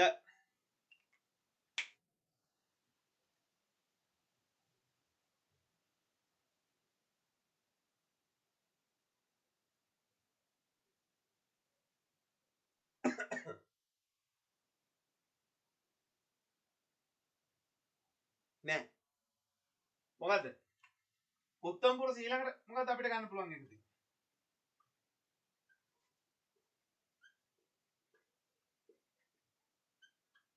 ප්‍රථම පුරුෂ දෘෂ්ටි කෝණය. රයිට්. ආන්සර් වෙලා. හරි පුතියා. ප්‍රථම පුරුෂ දෘෂ්ටි කෝණය. මොකද්ද ප්‍රථම පුරුෂ කියලා කියන්නේ? ප්‍රථම පුරුෂ කියලා කියන්නේ මම කියන දෙයක් ඇහෙන්නේ නැති, මාව පේන්නේ නැති, මට යාවත් පේන්නේ නැති, මං ගාව නැති, මං දන්නේ නැති කෙනෙක්. අපි හඳුන්වන්නේ පුතේ ප්‍රථම පුරුෂ වලින්. එච්චර විස්තරයක් ඕනේ නැහැ. අපි ගාව මේ වෙලාවේ ළඟ නැති අය ඔක්කොම අපි හඳුන්වන්නේ මොන නමින්ද? ප්‍රථම පුරුෂ කියලා. එතකොට ප්‍රථම පුරුෂ දෘෂ්ටි කෝණයෙන් රචනා කරනකොට දැන් උදාහරණයක් ගන්නකො බැද්දේගම නවකතාව. බැද්දේගම නවකතාවේ අපිට හම්බෙච්ච චරිත මොනවද හිටියේ ළමයි? ඔයෙන් එන්නකො. කවුද හම්බුනේ අපිට? පුංචි මණික හම්බුණා. තව කවුද හම්බුනේ? කවුද හම්බුනේ? පුංචි මණිකගේ අප්පච්චි. කර්ලිමාහාමි. very good. කලිනාහාමි හම්බුණා. තව පුංචි රාලා හම්බුණා. අන්න හරි. ඊට පස්සේ උන්නිහාමි. ඉන්නිහාමි. ඔන්න ඔය වගේ කීප දෙනා අපිට හම්බුණා. එතකොට ලෙනාඩ් වුල්ෆ් මහත්මයා මේ නිර්මාණය ඉදිරිපත් කරද්දී එයා ප්‍රථම පුරුෂ දෘෂ්ටි කෝණයෙන් නම් මේ නවකතාව ලිව්වේ. එයාට කිසිම වෙලාවක බෑ පුතේ පුංචි මණිකාගේ හිතේ තියෙන දේ විස්තර කරන්නත් ඒ වගේම හින්නියහාමිගේ හිතේ තියෙන දේ විස්තර කරන්නත් බබේහාමි ආරච්චිරාලගේ ඒ වගේම සිලිඳුගේ ඒ වගේම බබුන්ගේ ඒ වගේම ප්‍රනාන්දු මුදලාලිගේ මේ කිසිම කෙනෙක්ගේ හිතවල තියෙන දේවල් එකම විදිහට ඉදිරිපත් කරන්න පුළුවන් කමක් නැහැ. ඇයි? එයා ප්‍රථම පුරුෂ දෘෂ්ටි කෝණයෙන් හිටියේ නැත්තම් ප්‍රථම පුරුෂ දෘෂ්ටි කෝණයෙන් ඉන්නවා කියලා කියන්නේ එයා අස්සක් මුල්ලක් නෑර හැම චරිතයක් ගාවට මෙයාට යන්න පුළුවන්කම තියෙනවා. හැබැයි මේ පද්‍ය පන්තිය රචනා කරපු කුඩලි ගමයන් මොකද කරේ? උත්තම පුරුෂ දෘෂ්ටි කෝණයෙන් තමයි පුතේ මේ නිර්මාණය ඉදිරිපත් කරේ. අපිට හම්බ වෙනවා මේ කේ ජයතිලක මහත්මයාගේ අපට වැසිකිළියක් කෙටි කතාව. එතුමාගේ ලස්සන නව කතාවක් තියෙනවා පුතේ චරිත 3ක් කියලා. හම්බෙච්චලා කියවන්න ලස්සනයි. අන්න ඒක නම් ලියන්නේ උත්තම පුරුෂ දෘෂ්ටි කෝණය. ඒක ඉන්නවා ඒකේ චරිතයක් ඉසා කියලා. හම්බෙච්චලා කියවන ලස්සනයි පුතේ. ඉසා කියලා චරිතයක් ඉන්නවා මේ එයා තමයි සම්පූර්ණයෙන්ම කතාව කියන්නේ. තේරුණානේ? ඒතර පද්‍ය පන්තියක් විතරක් නෙමෙයි නවකතාවක් කෙටි කතාවක් වුණා උත්තම පුරුෂ දෘෂ්ටි කෝණයෙන් ලියනවා. එතකොට අපි අද කතා කරන මේ ගංගාවේ සංගීතයේ උත්තම පුරුෂ දෘෂ්ටි කෝණයෙන් තමයි නිර්මාණය වෙලා තියෙන්නේ. හරි. අපි යනවා ඉස්සරහට මෙන්න මේ විදිහට. සැඟවෙමි එබෙමි. මේ වචනවල තේරුම් නම් අමාරුනේ අපි දන්නේ ඒවා සැඟවෙමි. සැඟවෙනවා.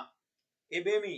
එබෙනවා. එබෙනවා කියලා කියන්නේ පුතේ දැන් අපි ගඟකට නාන්න ගියාට පස්සේ වැවකට නාන්න ගියාට පස්සේ අපි එබෙනවා. අපි ඔළුව පාත් වතුර මට්ටම මෙහෙම නම් අපි ඕම කළ එබෙනවා. නිතර වතුරත් මොකද වෙන්නේ?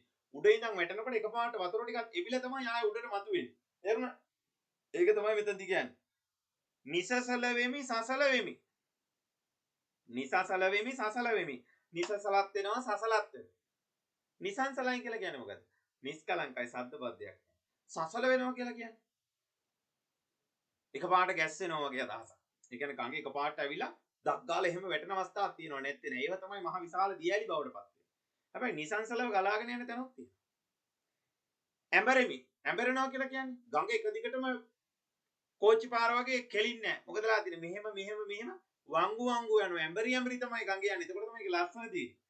එහෙත් පසුනොබසෙමි. කවදාවත් ගඟ පිටිපස්සට නැත්තම් ආපස්සට ගලනවා කියලා අපි අහලා නෑ දැකලත්. ඒ නිසා පසුනොබසෙමි මම කවදාවත් අනිත් පැත්තට ගලන්නේ නෑ. ඊට පස්සේ කවිය කියනවා මොකද්ද?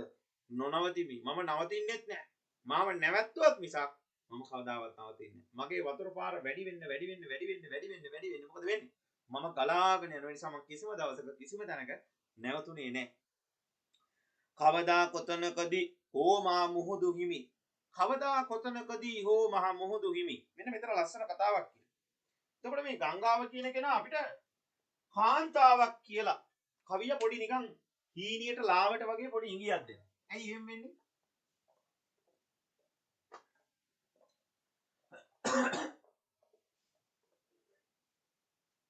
ඇයි?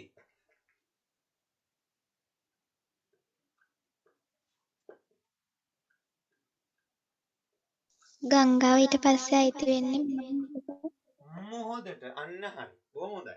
එතකොට මෙතන කියනවා මේ තුන්වෙනි පේළියේ පුතේ අවසානයේදී මහා මෝද හිමි හතරවෙනි පේළියෙන් කියනවා මා හමු උණු කෙනෙහි මා සතු බර හමු උණු කෙනෙහි මා සතු බර ඔහුට දෙමි. එතකොට මගේ සම්පූර්ණයෙන්ම බර මේ ගලාගෙන යන මේ ගංගාවේ බර සම්පූර්ණයෙන්ම කාටද දෙනවා කියන්නේ? මේ මහා මුහුදට දෙනවලු. ඊට පස්සේ මම නිකන් මුහුදට දෙනවා. එතකොට කවියා මෙතනදී පුතේ ගංගාව කියන චරිතයට නැත්නම් මේ ගංගාව කියන මේ සංකේතයට ස්ත්‍රීලිංග අදහසක් නැත්නම් ස්ත්‍රීලිංග සමීපතාවයක් එකේලාම ඉදිරිපත් කරලා තියෙනවා. තේරුණානේ? එතකොට ගංගාව මෙතනදී පුතේ කාන්තාවක් බවට පත් කරලා තිනවා. ඒක අපිට 100%ක්ම පුර ගන්න තියෙන එකම සාධකය තමයි මොකද්ද? හමුණු කෙනේ මා සතු බර ඔහුට දෙමි. ඔහුට එයාට මම දෙනවා. මගේ බර සම්පූර්ණයෙන්ම දෙනවා. එතන ඉතින් දැන් කාන්තාවක් මේ පුරුෂයෙකුත් එක්ක විවාහ වුණාට පස්සේ ඒ කාන්තාවගේ සම්පූර්ණ වගකීම දැන් බලන්නකෝ ගෙදර ඉන්න තාත්තා මොනතරම් වගකීමක් ගන්නවද කියලා. අම්මත් එහෙම තමයි දෙන්නම එහෙම තමයි දෙන්නේ. නැත්නම් අම්මා තරහ වෙන්නේ නෙමෙයිකුත් එහෙම. ඒ නිසා තාත්තා මොකද කරන්නේ? තාත්තා මාර වගකීමක් ගන්නවා ඇත්තට. වගකීමක් ගන්න ඕනි චරිතයනේ තාත්තා කියලා කියන්නේ. ඒ නිසා රස්සාවට යන්න ඕනි, සල්ලි හම්බ කරන්න ඕනි, මොනතරම් කැපකිරීමක් කරන්න ඕනි. හරිද? එතකොට ඒක පුතේ සම්පූර්ණයෙන්ම තාත්තා කෙනෙක් ගාව තියෙනවා. එතකොට කවිය මෙතෙන්දිත් මොකද්ද කියන්නේ? මෙයා කාන්තාවක්, ගංගාව. එතකොට ස්වාමියා තමයි කවුද මෙයාගේ? මහා මුහුද. ආන්නේ මහ මුහුදට තමයි මේ කාන්තාවගේ බර ඒවත් ගංගාවේ සමස්ත ජල පද්ධතිය මුදා හරින්නේ. ඒක තමයි මෙතනදී කියන්නේ. රයිට්. අපි යනවා ඉස්සරහට. හමුණු කෙනෙයි මා සතු බර ඔහුට දෙමි.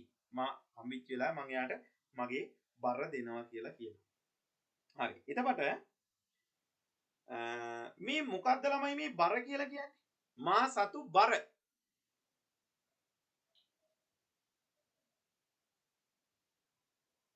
මොකටද බර කියලා කියන්නේ?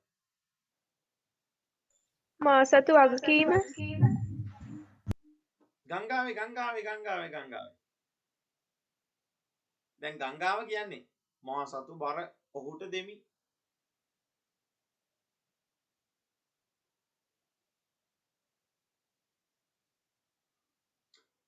මා සතු බර ඔරන්සරගේ උත්තරේ නම් හරි. මොකද්ද මෙයා ගාව තිබිච්ච එක? ඔව් මිස්මත් හරි. මොකක්ද එන්නේ? ජලය. මොකද? ජලය පුතේ. යා ගාව තිබිච්ච බර ඒකනේ. එතකොට මේ බර දුන්නට පස්සේ තමයි නිදහස් වෙන්නේ. ඇයි? මෙයා චූටි වතුර පාරක් වෙලා තමයි ඉස්සලම ආරම්භ වුනේ. ඒ නිසා සෑහෙන දුර ගෙවාගෙන දැන් හිතන්නකෝ උදාහරණයක් ගත්තොත් දැන් අපි ඉන්න ප්‍රදේශයේ අපිට හම්බෙනවා මෙහි මේ අපේ ගෙවල් හරියම යනවා වලවේ ගඟ. හරිද? එතකොට ටිකක් පල්ලෙහාට යනකොට රත්නපුරේ පැත්තෙන් අපිට හම්බ වෙනවා කළු ගඟ. එතකොට කළු ගඟ මුහුදට වැටෙන්නේ කළුතර ඉන්නේ නේ. හරි නේද? එහෙම නෙවෙන්නේ. එතකොට මෙහි රත්නපුරේ ඉඳන් මේ සිරිපා අඩවිය ඉඳන් ආරම්භ වෙන මේ දිය දහර කිලෝමීටර කීයක් යනවද කියලා බලන්න. මහවැලි ගඟ කොච්චර දුර යනවද බලන්න මේ රත්නපුරේ පැත්තේ ඉඳන් ආරම්භ වෙලා. කොච්චර දුර යනවද කියලා බලන්න.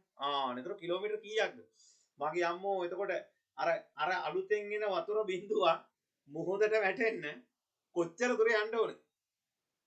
ඔය අනාසෙ මිනිස්සු නානවා, රෙදි හොදනවා, පොඩි ළමයි නාවනවා, පොඩි ළමයි චූ කරපු රෙදි හොදනවා. ඕකේ හොදන්න ඉතින් දෙයක් නැහැ නේ පුතේ. ඒ ඇස්සේ වලන් ටික හොදනවා, සමහර තැන්වල මාළු අල්ලනවා, සමහර තැන්වල මාළු අල්ලනවා, මේ මාළු බානවා, වැලිගොඩ දානවා. කොච්චර දේවල් ටිකක් නම් කරනවා. තව සමහර තැන්වල වැවක් වගේ හදනවා, සමහර තැන්වලට බයින් කරකවනවා. මොන තරම් දේවල් ටිකක් කරනවා. එතකොට මේ වතුර පාර මොහොතර ගිහින් වැටෙනකම් අලුතෙන් එන දැන් වතුර බිඳුවනේ පුතේ එතරම් එකතු වෙන්නේ. වැස්සට මහා ගොඩක් කඩාගෙන වැටෙන්නේ නැහැ නේ අපේ ගෙදර වතුර ටැංකිය උතුරනවා වගේ. එහෙනම් මොකද්ද වෙන්නේ? බිඳුව වැටෙන්නේ. ඒ වැටෙන බිඳුව පුතේ එකතු වෙන බිඳුව කොච්චර දුරක් යන්න ඕනද මහ මුහුදට යන්න. ඒතර මොන තරම් බරක්ද මේ? මොනවද? මේ ජල බර. ඒ නිසා තමයි කවිය කියන්නේ මෙතනදී මොකද්ද කියන්නේ? ගලා යන ජල කඳර තමයි පුතේ මා සතු බර කියලා මෙතනදී කවිය සරලව කියන්නේ වාචාර්ථය. අපි විචාර ලියද්දී ඕක අස්සේ තියෙන හැංගිච්ච දස් ටික එළියට ගමු හොඳේ. දැනට අපි පද්‍ය තේරුම මොකක්ද කියලා මතක තියාගමු මේ විදිහට. රයිට්. අපි යනවා ඉස්සරහට තුන්වෙනි කවියට. හරි ඒකේ මොනවා හරි ගැටලුවක් තියෙනවා නම් අහන්න. නොතේරුණු තැනක් තියෙනවා නම්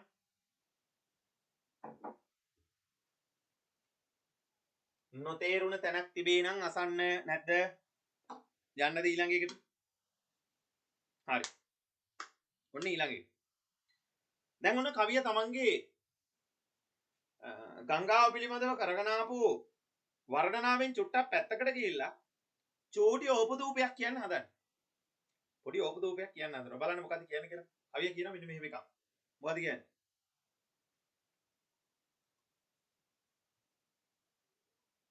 ඔව් සමුද්‍රඝෝෂ පිරිත. හරි. අපි යනවා තුන්වෙනි කවියට.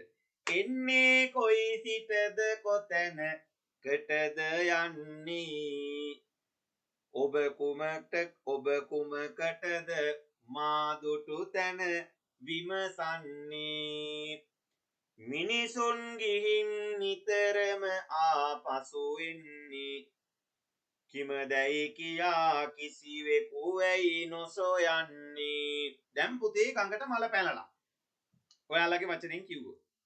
ගඟට කේන්ති ගිහිල්ලා. හරිද? දැන් මේ ගලාගෙන යන ගඟ චුට්ටක් දැන් ඔන්න කේන්ති ගිහිල්ලා. බලමු මොකක් කියලාද වයින්නේ කියලා. එන්නේ කොයි සිටද කොතැනකටද යන්නේ? ඔබ කුමකටද මා දුටු තැන විමසන්නේ? දැන් සමහර අයගෙන් අපි අහනවා කොහෙද යන්නේ? එයා යන්න තැන වෙනුවට දෙන උත්තරේ මොකක්ද? මොකටද අහන්නේ? ඇයි අහන්නේ? එහෙම අහන්නත් ඉතින්. ඉතින් විහිළුවට වගේ තමයි ඉතින් ගොඩක් වෙලාවට අහන්නේ. මේ ඇයි අහන්නේ? මොකටද අහන්නේ? වාට වැඩක් නැහැනේ. අපි ඔන්නමයි කියන්නේ. ගංගාවත් මොකද කරන්නේ? ගංගාවටත් ඒ ගතිය යල්ලාවට වගේ තියෙනවා. එන්නේ කොයි සිටද කොතැනකටද යන්නේ? ඔබ කුමකටද මා දුටු තැන විමසන්නේ? එන්නේ කොහේ ඉඳන්ද? කොහෙටද යන්නේ? ඔයා මොකටද මං මේ දැකපු තැන ගැන අහන්නේ? ඇයි? දැන් පුතේ මහවැලිගඟ පටන් ගන්න තැන ඉඳන් නැත්නම් කළුගඟ පටන් ගන්න තැන ඉඳන් යන කෙනාට දැන් අර මට මතකයි පහුගිය දවස්වල කළුගම් මිටිය ආවතනේ. කළුගඟ දිගේ කියලා ලස්සන වැඩසටහනක් කියමත් ගියා ටීවී එකේ. එතකොට මේ කළුගඟ කියන ගංගාව ස්ථාන කීපයකදී කීයක අපිට දකින්න පුළුවන්ද කියලා නිකන් හිතලා බලන්න. ස්ථාන කීයකදී නම් අපිට දකින්න පුළුවන්. තේරුණාද මම කියන්නේ? ස්ථාන කීයකදී නම් අපිට දකින්න පුළුවන්. එතකොට ගංගාව අහනවා මෙන්න මෙහෙම එකක්. එන්නේ කොහේ ඉඳන්ද? මං එන්නේ කොහේ ඉඳලාද? මගේ ආරම්භය කොහෙද? මං පටන් ගත්තේ කොහෙද? මගේ මුල්ම ජල බිඳුව එන්නේ කොතනින්ද? ඊට පස්සේ මං මොහොතර ගින් වැටෙන තැන කොහෙද? මම ඇඹරෙන තැන් කොහෙද? මම එබෙන තැන් කොහෙද? ඊට පස්සේ මම හැංගෙන තැන් කොහෙද? මොකටද ඒව හොයන්නේ? ඔයාලට වැඩක් නැහැනේ අනුන්ගේ දේවල්. ඔබ කුමකටද මා දුටු තැන විමසන්නේ නිසා මම අරහෙදි දැක්කා. මම අරහෙදි දැක්කා. මම අහවල් තැනදී ආව දැක්කා. මං අහවල් තැනින් ඔයාගේ නෑවා. වැඩක් නෑනේ ඔයා. මොකටද ඔයා ගැන හොයන්නේ? ඔයා හොයන්නේ කොහොමද මේ දේවල් ගැන මොනවා ගැනද? බලන්න ලස්සනට කියනවා. මිනිසුන් ගිහින් නිතරම ආපසු වෙන්නේ කිමදයි කියා කිසිවෙකු වේ නොසොයන්නේ. මිනිසුන් ගිහින් නිතරම ආපසු වෙන්නේ කිමදයි කියා කිසිවෙකු වෙයි නොසොයන්නේ. පුතේ මොකක්ද ඇත්තට මේ කියන්නේ? දැන් මේ මෙච්චර වෙලා ගංගාව මේ කතා කරගෙන ඇවිල්ලා ගංගාව සම්පූර්ණයෙන් පුතේ ප්‍රශ්නයක් අහනවා. මොකක්ද අහන්නේ? මිනිසුන් ගිහින් නිතරම ආපසු වෙන්නේ කිමදයි කියා කිසිවෙකු වෙයි නොසොයන්නේ. මොකද්ද මේ කියන්නේ? හරියටම හරි. ලස්සනම උත්තරයක් ආව chat එකට. සසර ගමන. සසර ගමන මේ. මොකද්ද මේ කියන්නේ? සසර ගමන. අපි බුද්ධ ධර්මය ඉගෙන ගන්නකොට බුද්ධ ධර්මයේදී අපි ඉගෙන ගන්නවා පුතේ ලස්සන වචන තුනක්. ඔයගොල්ලෝ දැනටමත් ඒවා ඉගෙන ගන්න නැති දහම් පාසල් වලදී එහෙම. හරිද? මොකද්ද?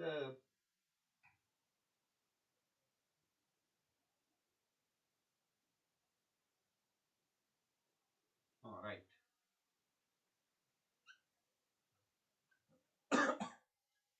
උප්පහාද තිති භංග අහලා ඇති ඔයගොල්ලෝ සමහර විට මේක. උප්පාද කියන්නේ මොකද්ද? ඉපදීම. very good. තිති කියලා කියන්නේ භංග කියනවා. ඕන බලන්න. උප්පාද කියනවා ඉපදීමට, තිති කියලා කියනවා පැවැත්මට, භංග කියලා කියනවා විනාශයට. හරිද? එතකොට මේ සංසාර ගමන පුතේ රෝධයක් කියලා අපි අහලා තියෙනවා බෞද්ධ දර්ශනයට.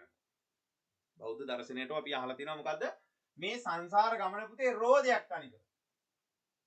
හරිද? දැන් අර සිදුවත් කුමාරයා මේ ලෝකේ ලුම්බිනි සල්ලුවේදී ඉපදුනාට පස්සේ එතුමා අවසානයේදී කියනවා අයමන්ති මාජාති නත්තිදානී පුනබ්බෝ කවදාවත් මින්මතු මගේ උපතක් සිද්ධ වෙන්නේ නැහැ. මම මේ සසර ගමන නැවැත්තුවා. හරිද? මම මේ සසර ගමන නැවැත්තුවා. මං සංසාරේ නෙමෙති මොකද්ද මේ කැණිමඩල හදන වඩුව මං හොයාගත්තා. හරිද? එතකොට මං මොකද කරේ? මං වඩුව විනාශ කළා දැම්මා. වඩුව විනාශ කරාට පස්සේ කැණිමඩලක් හදන්න කෙනෙක් ඉන්නවද? නෑ. ආන්නේ නම් මොකද කරේ? මේ රෝදෙන් උන්වහන්සේ අයින් වෙලා ගියා. හැබැයි අපි මොකද කරන්නේ? අපි තාමත් මේකේ ගමන් කරනවා. අපි මේකේ තාමත් ගමන් කරනවා. අපි මේකේ තාමත් ගමන් කරනවා. අපි මේ ආත්මෙත් ඉපදලා ඉන්නවා. අපි මැරලා ගිහිල්ලා ඊළඟ ආත්මේ තවත් කොහේ හරි උපදිනවා. බාධක ඒ ආත්මේ මිනිස්සෙක් වෙයිද කියලා කියන්න බෑ. සතෙක් වෙයිද කියලා කියන්න බෑ. දෙවියෙක් වෙයිද කියලා කියන්න බෑ. මොන ලෝකෙ ඉපදෙයිද කියලා අපි දන්නේ නැහැ. හරිද? ඊට පස්සේ මොකද කරන්නේ? ඒකේ ඉඳලා ගිහිල්ලා මැරිලා ආයෙත් තැනක උපදිනවා. තේරුණාද? ආයෙත් තැනක උපදිනවා. අපි කියනවනේ ඒකට පුනරුත්පත්තිය කියලා. එතකොට පුතේ කවදා හරි දවසක අපේ තියෙන මේ තෘෂ්ණාධික දේවල් අයින් කරාට පස්සේ අපි මේ අත් දෙකෙන් නිදහස් වෙලා හැමදේම අතහැරලා දාලා ගිහින් හරිද?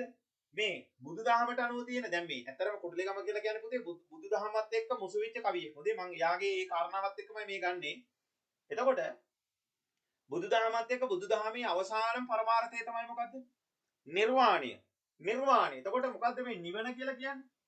මේ කියන්නේ පුතේ නැති කරනවා. මොකද්ද වාන කියන්නේ මොකටද? වාන කියන්නේ මොකටද පුතේ? තෘෂ්ණාවට. මේ කියන්නේ නෑ කියන උපසර්ගයනේ. තෘෂ්ණාව නැත්තේ යම් තැනකද එතන තමයි නිර්වාණය තියෙන්නේ. හරි? එතකොට එතන තමයි නිර්වාණය තියෙන්නේ. එතෙක් අපි මොකද කරන්නේ? අපි උත්පාද තීති බං ඉපදෙනවා, ජීවත් වෙනවා, මැරෙනවා. ආයෙත් ඉපදෙනවා, ආයෙත් ජීවත් වෙනවා, ආයෙත් මැරෙනවා. ආයෙත් ඉපදෙනවා, ආයෙත් ජීවත් වෙනවා, ආයෙත් විනාශ වෙලා යනවා. ඒක තමයි මේ සංසාර ගමන. ඒක තමයි මේ කවිය කියන්නේ මොකද්ද? මිනිසුන් ගිහින් නිතරම ආපසු වෙන්නේ කිමදයි කියා කිසිවෙක් වෙයි නොසොයන්නේ. ඇයි අනේ මේ කොහෙවත් මේ ගංගාවක් ගැන මේ හොයන්නේ? ඒකෙන් මොකද්ද මේ කියන්නේ? දැන් අර මේ අපි ලස්සන උදාහරණයක් අහලා තියෙනවා මේ කණ්ණාඩියක් ගාවට ගියාට පස්සේ කාවද පේන්නේ? කණ්ණාඩියක් ගාවට ගියාට පස්සේ කාවද පේන්නේ? තමන් වමනේ පේන්නේ. හරිද? ඊට පස්සේ අපි ගිහිල්ලා කණ්ණාඩියක් ගාවට ගිහිල්ලා අපි හදන්නේ කාගේ කොණ්ඩේද? උදේ පාන්දර නැගිටින ගමන් කණ්ණාඩිය ගාවට යනවා. කොණ්ඩේ ඇද වෙලා තියෙනවා හදනවා. නේද බලන්න ඕනේ. ඉතින් කබඩ එක කඩා ගන්න ඕනේ. ඊට පස්සේ නැත්තම් ඇහැ අරින්න බෑ. ඊට පස්සේ මොකද වෙන්නේ? මූණ හොඳට පියදා ගන්න ඕනේ. හරිද? ඊට පස්සේ අපි මූණ සෝදගෙන ඇවිල්ලත් කණ්ණාඩිය ගාවට යන්නේ පවුඩර් ටික ගන්න, ක්‍රීම් ටික ගන්න. හරිද? මේ මේකප් ඔක්කොටම යන්නේ කණ්ණාඩිය ගාවට. සැලුන් එකට ගිහින් රැවුල කපන්න ගියත් කණ්ණාඩියක් ගාවට අපිට යන්න වෙලා තියෙන්නේ. මේ හැම දෙයකින්ම පේන්නේ මම ගියොත් මාවනේ. දැන් ගංගාවේ සංගීතයේදී කුඩලිගම කවිය කියන්නේ මොකක්ද? ඒ කණ්ණාඩිය ගාවට කියලා බලන්න උත්සාහ කරන්නේ කාවද? අපේ මිනිස්සු. කාවද බලන්න උත්සාහ කරන්නේ? අල්ලපු ගෙදර මිනිස්සයාගේ අඩුපාඩුව. මෙහා පැත්තේ ගෙදර මිනිස්සයාගේ අඩුපාඩුව. පාරෙන් එහා පැත්තේ ගෙදර මිනිස්සයාගේ අඩුපාඩුව. අපේ ගේට පිටිපස්සේ ගෙදර මිනිස්සයාගේ අඩුපාඩුව. ඇයිද ඊයේ මේ අනුග්‍රහ ඉදවල හොයන්නේ? තමන්ගේ පාඩුවේ තමන්ගේ වැඩක් කරගෙන ඉන්න පුළුවන් පුතේ. කවුද මම නෙමෙයි කියන්නේ? කුඩලිගම කියන්නේ. කුඩලිගම කවිය කියන්නේ කොහොමද? මිනිසුන් ගිහින් නිතරම ආපසු වෙනවා. මේ මිනිස්සු ඉපදෙනවා, ජීවත් වෙනවා, මැරෙනවා, ආයෙත් ඉපදෙනවා. ඉතින් ඇයි මේ සංසාර ගමන ගැන හිතන්නේ නැත්තේ? ඇයි මේ සංසාර ගමන ගැන හොයන්නේ නැත්තේ? මම මේ ගංගාව මම ඔය පාඩුවේ කාටවත් ප්‍රශ්නයක් නැහැ. මම අයින් වෙලා පයින් යන් පුතේ කිව්වා වගේ මං ගානට මේ ගලාගෙන යනවා. ඒ නිසා ඇයි මං ගැන හොයන්නේ? මේ සසර ගමන ගැන හොයලා මේ සසර ගමනට බයක් ඇති කරගන්න. ඒ නිසා ඒක තමයි අර මං ඉස්සල්ලා කිව්වේ ජීවන දර්ශනය. ඒ නිසා සංසාර ගමන ගැන හොයන්න මේ අනුන්ගේ රෙද්දවල් හොයන්න පුරුදු වෙන්න එපා. ඇත්තටම අද අපේ ජීවත් වෙන මිනිස්සුන්ට බලන්නකො මොනතරම් ලස්සන මේ පණිවිඩය වටිනවද කියලා. අර අපි කලින් කතා කරපු මුනිසිරිපාසි බිමින්නේ කියන පද්‍ය පන්තිය වගේම මේකත් කාලීන මාතෘකාවක්. බලන්න මොනතරම් ලස්සනට කවිය මේක ඉදිරිපත් කරනවද කියලා. සමාජයේ මිනිස්සු පුතේ අපි අද ගෙදර කන විදිය නෙමෙයිනේ හොයන්නේ. එහා පැත්තේ ගෙදර කන විදිය මිනිස්සු. ඒ පැත්තේ ගෙදර මිනිස්සු ජීවත් වෙන විදිය. ඊට පස්සේ මේ අල්ලපු ගෙදර මිනිස්සු ජීවත් වෙන විදිය. දැන් අර මට මතකයි මේ ළඟදී ලස්සන වීඩියෝ එකක් තිබුණා. තප්පරෙන් කියන්නම් කතාව. ඔය මේ මොකද්ද මේ කොමඩි වීඩියෝ කරන අය ඉන්නෝනේ. ඒ දෙන්නේගේ ලස්සන වීඩියෝ එකක් මේ යහා පැත්තේ ගෙදර අය ඒ කියන්නේ අර මේ එනවා මේ මොකද්ද මේ ඔය ඔයගලන්ගේ ගම්වලත් යන වෙති අර ඔබගේ නිවසින් ඉවතල මේ මොනවද යන්නේ පරණ යකඩ නේද? දිරාපු දිරාපු යකඩ සෝරි මේ දිරාපු ප්ලාස්ටික් ඊට පස්සේ ඔය වගේ එක එක මේ පෝල් කටු ඔය වගේ දේවල් එකතු කරන්න යනවා නේද? මම ඒක ලස්සනට කිව්වනේ. හරි එතකොට මේ ඔන්න ඔය වගේ දේවල් අරගෙන යන්න එනවා. හරිද? ওই වාහනේ ඇවිල්ලා මේ එක තැනක නවත්තනවා. මේ පැත්තේ ගියත් එනවා මේ පැත්තේ ගියත්. ඊට පස්සේ ඔන්න මේ පැත්තේ ගෙදරට ඇවිල්ලා කිසිම දෙයක් ගෙනියන්න දෙයක් නැහැ. හිස් අතින් එනකොට එහා පැත්තේ ගෙදර කට්ටිය මොකද කරන්නේ? මේ බඩු ටිකක් අරගෙන එනවා ඒ ගෙදරට දෙන්න. මේ ලොරියට දෙන්න. ඊට පස්සේ අර ගෙදර මේ නෝනා මොකද කරන්නේ? ඒක දිහා දැකලා එයාලට සෙකන්ඩ් එන්න බෑ කියලා ගෙදර තියෙන මොනවා හරි හොඳ දෙයක් උස්සගෙන ඇවිල්ලා දෙනවා. ඊට පස්සේ ඒකම එහා පැත්ත ගෙදර ගෑනු කෙනා අහනවා මේ නෝනා අහනවා මේ මලි ෆෑන් එහෙම ගන්නවද? අපේ ගෙදර දැන් AC කරලානේ තියෙන්නේ. කියලා ෆෑන් ටික ඔක්කොම ෆෑන් ටික දෙනවා කියලා ෆෑන් එහෙකුත් ගෙනත් දෙනවා. අර ගෑනු කෙනා මොකද කරන්නේ? අර එහා පැත්තේ ගෙදර කෙනා. එයා ගෙදර ගිහිල්ලා මොකද කරේ? එයා ගෙදර ගිහිල්ලා අර ගෙදර තිබ්බ හොඳ ෆෑන් එක කඩනවා පුතේ. පොළවේ ගහලා කඩනවා මේක. මේ දදා හිටපු ෆෑන් එක. ඊට පස්සේ මේක මොකද කරන්නේ? මේක ගෙනත් දෙනවා අර මුදලාලි. ඊට පස්සේ මුදලාලි කියනවා අනේ වැඩ කරන්නේ නැහැ පොඩ අල්ලනකොටත් ෆෑන් එක රස්නේ නේ කියලා. ඉතින් දැන් දදා හිටපු ෆෑන් එක බලද මිනිස්සු මේ අනුනුත් එක්කනේ අද ජීවත් වෙන්න හදන්නේ. අර මිනිස්සයා ජීවත් වෙන විදිහට මට ජීවත් වෙන්න බෑ. ඒක මට අදාළම නෑ. ඒක අපි හොඳට තේරුම් ගන්න ඕනේ. සමාජය තුළ ජීවත් වෙනකොට. ඒ නිසා පුතේ අනුකරණයත් එක්ක එයාගේ මට්ටමින් මාව සසඳන්න ගියොත් එහෙම කවදාවත් මට මාව වෙන්න බෑ. ඒ නිසා හැම වෙලේම මම මාව වෙන්න ඕනේ. මට මගේ කියලා ශෛලියක් තියෙනවනේ. මගේ කියලා ස්ටයිල් එකක් තියෙනවනේ. මගේ කියලා කතා බහක් තියෙනවනේ. මගේ කියලා අරමුණක් තියෙනවනේ. අල්ලපු අයගේ ඒවා එහා පැත්තේ අයගේ ඒවා අපිට අදාළ වෙන්නේ නෑ. ඒ නිසා මේ කවියට බලන්න මොනතරම් ලස්සනට ගැලපෙනවද කියලා. ඒ නිසා ගංගාවේ සංගීතය රචනා කරපු කුඩලිගමයන් කියන්නේ ඕකම තමයි. හරිද? මිනිස්සුන්ගේ විනාශය, මිනිස්සුන්ගේ පැවැත්ම, මිනිස්සුන්ගේ ඉපදීම. ඉපදින හැමෝම ලස්සනට ඉපදුනේ නෑ. ලස්සන කියලා කියන්නේ මේ කැතයි ලස්සනයි කියන එක නෙමෙයි. මේ එක එක ස්තරවල ජීවත් වෙන මිනිස්සු ඉන්නෝනේ. දැන් බලන්නකෝ මේ විදේශී රටවල් වල එහෙම සමහරලාට දැන් ඇත්තටම අපි එක වේලක් හරි බත් ටිකක් කන්න පින් කරලා තියෙනවනේ. හැබැයි විදේශී රටවල් වල බලන්නකෝ මැටි අනාගෙන කන මිනිස්සු ඉන්නෝනේ. බලන්න ඊට පස්සේ පැවැත්ම ඇත්තටම දැන් ඕගොල්ලෝ මොනතරම් පින් කරලා තියෙනවද බලන්න. ඕගොල්ලන්ට දෙමාපියෝ මොනතරම් මහන්සි වෙනවද බලන්න, මොනතරම් කැපකිරීමක් කරනවද බලන්න. මේ සෑහෙන දරිද්‍රතාවයකින් පීඩණයට පත් වෙලා තියෙන සමාජයක් තුළ අම්මා තාත්තා ඕගොල්ලන්ගේ මේ කරන්න ඕනේ දේවල් වගකීම් වලින් ඒගොල්ලෝ අයින් වෙලා ගියේ නෑනේ, බැහැරුනේ නෑනේ. මොන දේ කරත් ඕගොල්ලන්ට ප්‍රමුඛස්ථානය දෙනවා. හැබැයි කවදද දවසක මේ සංසාරය තුළදී අපි හැමෝම විනාශයට පත් වෙනවා. මෙන්න මේකයි අපි තේරුම් ගත යුතු. ඒ නිසා මතක තියාගන්න කුඩලිගමයන් කිව්වේ ඔන්න ඔය කියන සසර ගමන තමයි මේ කවිය තුලින් ඉදිරිපත් කරන්නේ. ඒ නිසා කිමදැයි කියා කිසිවෙකු වෙයි නොසිරන්නේ. ගංගාව ගලන විදිය නම් වෙනවා. එතකොට මේ මිනිස්සුන්ගේ සංසාර ගමන පිළිබඳව කවුරුවත් හොයන්නේ නෑ නේ කියලා තමයි කවිය බනින්නේ. රයිට්. අපි යනවා පුතේ තවත් ලස්සනම ලස්සන අදහසක් තියෙන සෝක් කවියකට. මී අඹ කිරල මාදම් ගෙඩි ලදරු වියේ ඇකයේ හෙලා හඬවයි සැඩ සුළඟ රැයි සුලි මැද කැරකෙමින් ඉඳුනිල් ගැඹුරු දියේ සමහර තැනක ලස්සන මල් කැකුළු තියේ. කවිය කියනවා මී අඹ කිරල මාදම් වර්ග තුනක් කියනවා. පරිසරයට සම්බන්ධ වෙච්ච වචන පාවිච්චි කරලා තියෙනවා කවිය. මී අඹ කිරල මාදම් ගෙඩි ලදරු වියේ. ලදරු කියලා කියන්නේ මොකටද? මූර්තිදල අපි කතා කරන්නේ අනන් ලල ભેද ඒදි. ලදරු කියලා කියන්නේ කුඩා කාලයේ කියන එක. චූටිම කාලේ චූටි බබාලා. රයිට්. ඇකයේ එලා හඩවයි සැඩ සුළඟ රැයි. සුලිමෙද කරගෙමින් ඉඳුනිල් ගැඹුරු දියේ සමහර තැනක ලස්සන මල් කැකුළු දියේ. මාරම ලස්සන කතාවක් කියනවා. මෙතන මොකද කියන්නේ? පුතේ හුළඟ එනවා රෑ වෙලා. රෑ වෙලා හුළඟ එනවා. රෑ වෙලා හුළඟ එනකොට මේ ගංගාවල් අයිනේ තියෙනවා පුතේ මහ විශාල ගස්. විශේෂයෙන්ම ඔය මී අඹ ගස්, ඊට පස්සේ කිරල ගස්. ඔව් වන්න හරි. ඔව්. මාදං ගස්. හරිද? ඒතර මේවයි පුතේ මේ ගෙඩි ලදරු වියේ. චූටි ගෙඩි හැදලා තියෙනවා. පුංචි ගෙඩි හැදලා තියෙනවා. ඒව තමයි ලොකු වෙන්නේ. එතකොට ඇකයයි හෙලා හඩවයි සැඩ සුළඟ රැයි. ඇකය කියන්නේ මොකටද? උකුල. very good. උකුලට. ඔව්. උකුලට. අර නොදනිත් දරුවන් මතකද?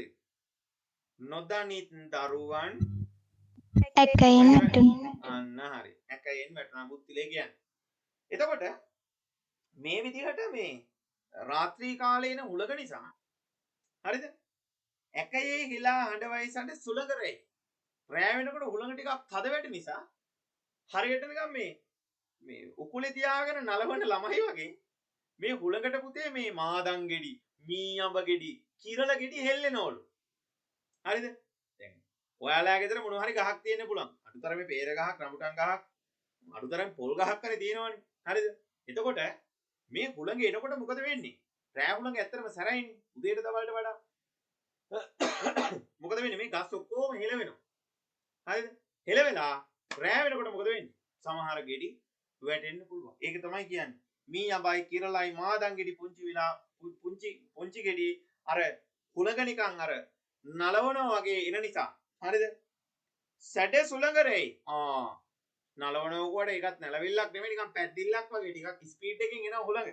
ඒ හුලඟ ආවට පස්සේ මොකද වෙන්නේ? සුලි මැද කැරකෙමින් ඉඳුනිල් ගැඹුරු දියේ සමහර තැනක ලස්සන මල් කැකුළු දියේ. පුතේ මෙතන මොකද්ද මේ කියන්නේ? සරලව කිව්වොත් එහෙම ධාරක සෙනෙහසක් පෙන්වන. ඔව් දාරක සෙනෙහසකුත් පෙන්නනවා. ඇයි දාරක සෙනෙහස පෙන්නන්නේ?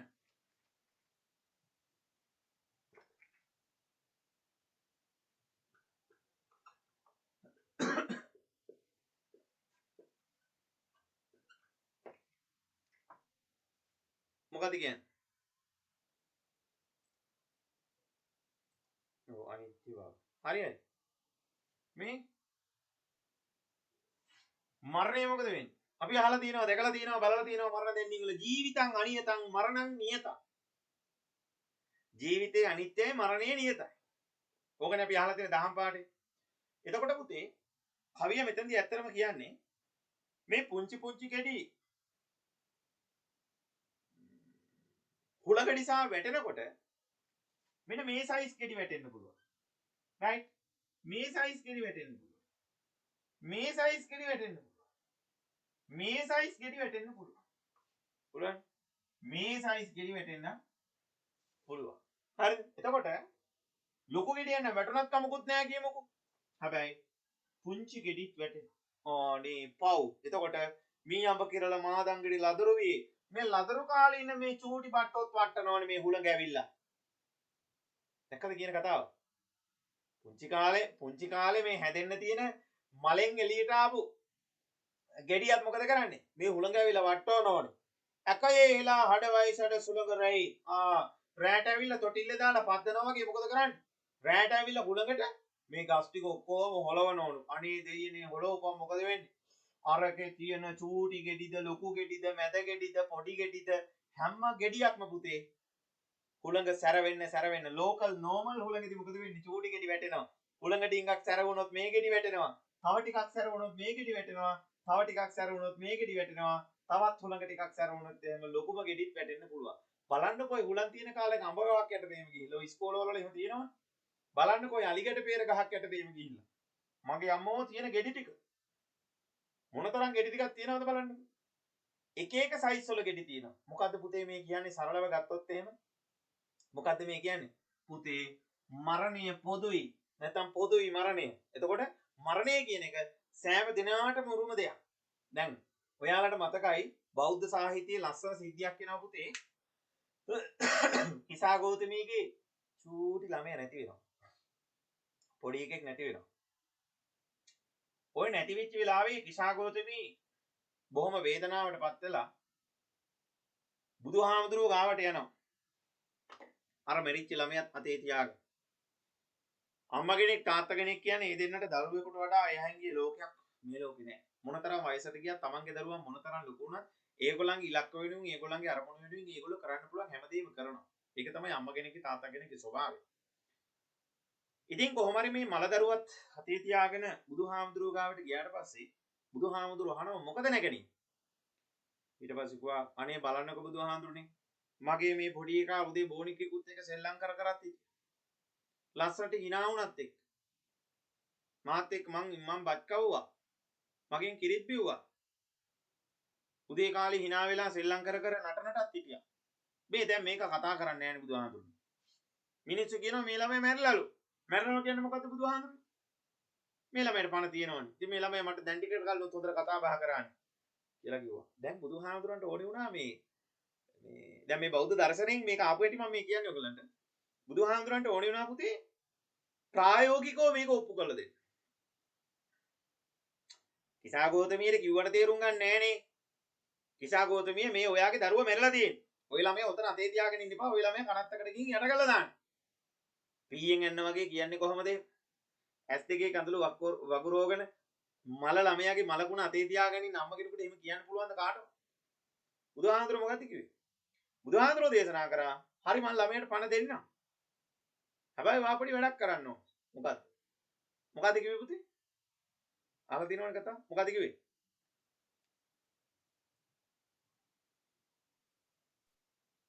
නොමල ගෙදරකින් අප ගේන්න කිව්වා. අන්න හරි.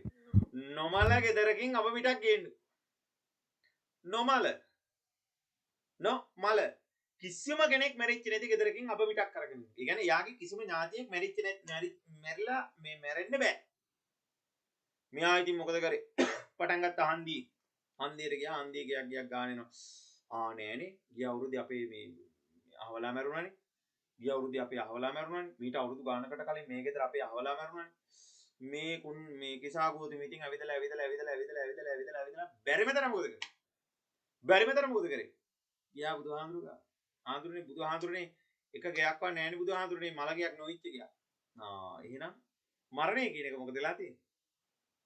මරණය කියන එක හැමෝටම පොදුයි. කිසాగෝතමීටත් ලැබුණ පණිවිඩ. අපේ දරුවා නැති වුණානේ. මගේ සහෝදරය නැති වුණානේ. අපේ අත්තම්මා නැති වුණානේ. අපේ සීයා නැති වුණානේ.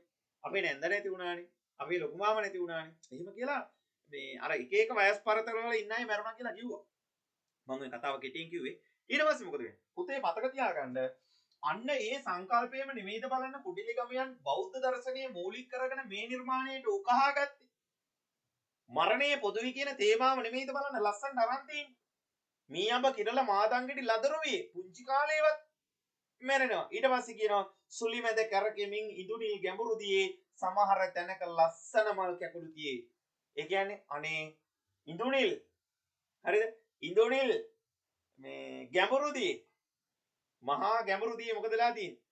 දැන් වතුරට වැටෙන දේවල් මොකද වෙන්නේ පුතේ? මේ චූටි චූටි ගෙඩි වතුරට වැටෙනම ගලාගෙන යනවට වඩා ඇත්තටම අඹ ගෙඩියක් එක්ක වැටුණා පුතේ ඒක වතුර යටට යනවනේ බර වැඩි කමට. සමහර අය උඩටත් එනවා. හැබැයි කවියා කියන විදිහට මොකද වෙලා තියෙන්නේ? සමහර තැන්වල ලස්සන මල් කැකුළු තිබුණේ කියන්නේ පුංචි පුංචි දරුවෝ මොකක් වෙලා තිබුණා කියනවද? මරණයටපත් වෙලා තිබුණා. එහෙනම් මේ ලෝකෙ ඉපදෙන ඕනම කෙනෙකුට ඕනම වයසක කෙනෙකුට ඕනම වයස් සීමාවේ ඉන්න කෙනෙකුට මරණය පුදුයි. දැන් අපි දන්නවා සමහරවිට ඒ කියන්නේ මරණවා කියන එක ඉතින් කොයි වෙලාවෙ කොයි මොහොතක සිද්ධ වෙයිද දන්නේ. හරිද? ඒකට කාලයක් වෙලාවක් කලාවක් නැහැ නේ පුතේ. මේ අපි හොඳට ඉන්නවා මේ මැරෙලා යනවා. ඒක තමයි මේ ජීවිතේ ස්වභාවය. අද හවස අපිත් එක්ක කතා කරනගෙන අනේ හෙට උදේ වෙනකොට මරණයටපත් වෙලා. එහෙම අවස්ථා ඕන තරම් තියෙනවා අපි මොහොන දීපු අවස්ථා. ඉතින් ඒ නිසා ඒක තමයි ජීවිතයේ ඇත්ත කතාව. ඒක අපි තේරුම් ගන්න ඕනේ. එතකොට ඒක තමයි මේ කුඩලිගමයන්ගේ ජීවන දර්ශනය ඉදිරිපත් කරනකොට කියපු තවත් කතාවක්. හොඳට මතක තියාගන්න. රයිට්. ඊට පස්සේ බලන්න මොකක්ද කියන්නේ කියලා. ඊට පස්සේ කියනවා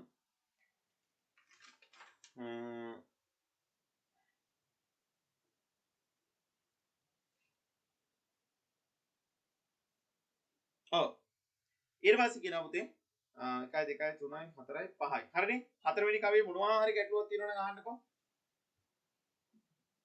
නොතේරුණ තැනක් තියෙනවා නම් අහන්න.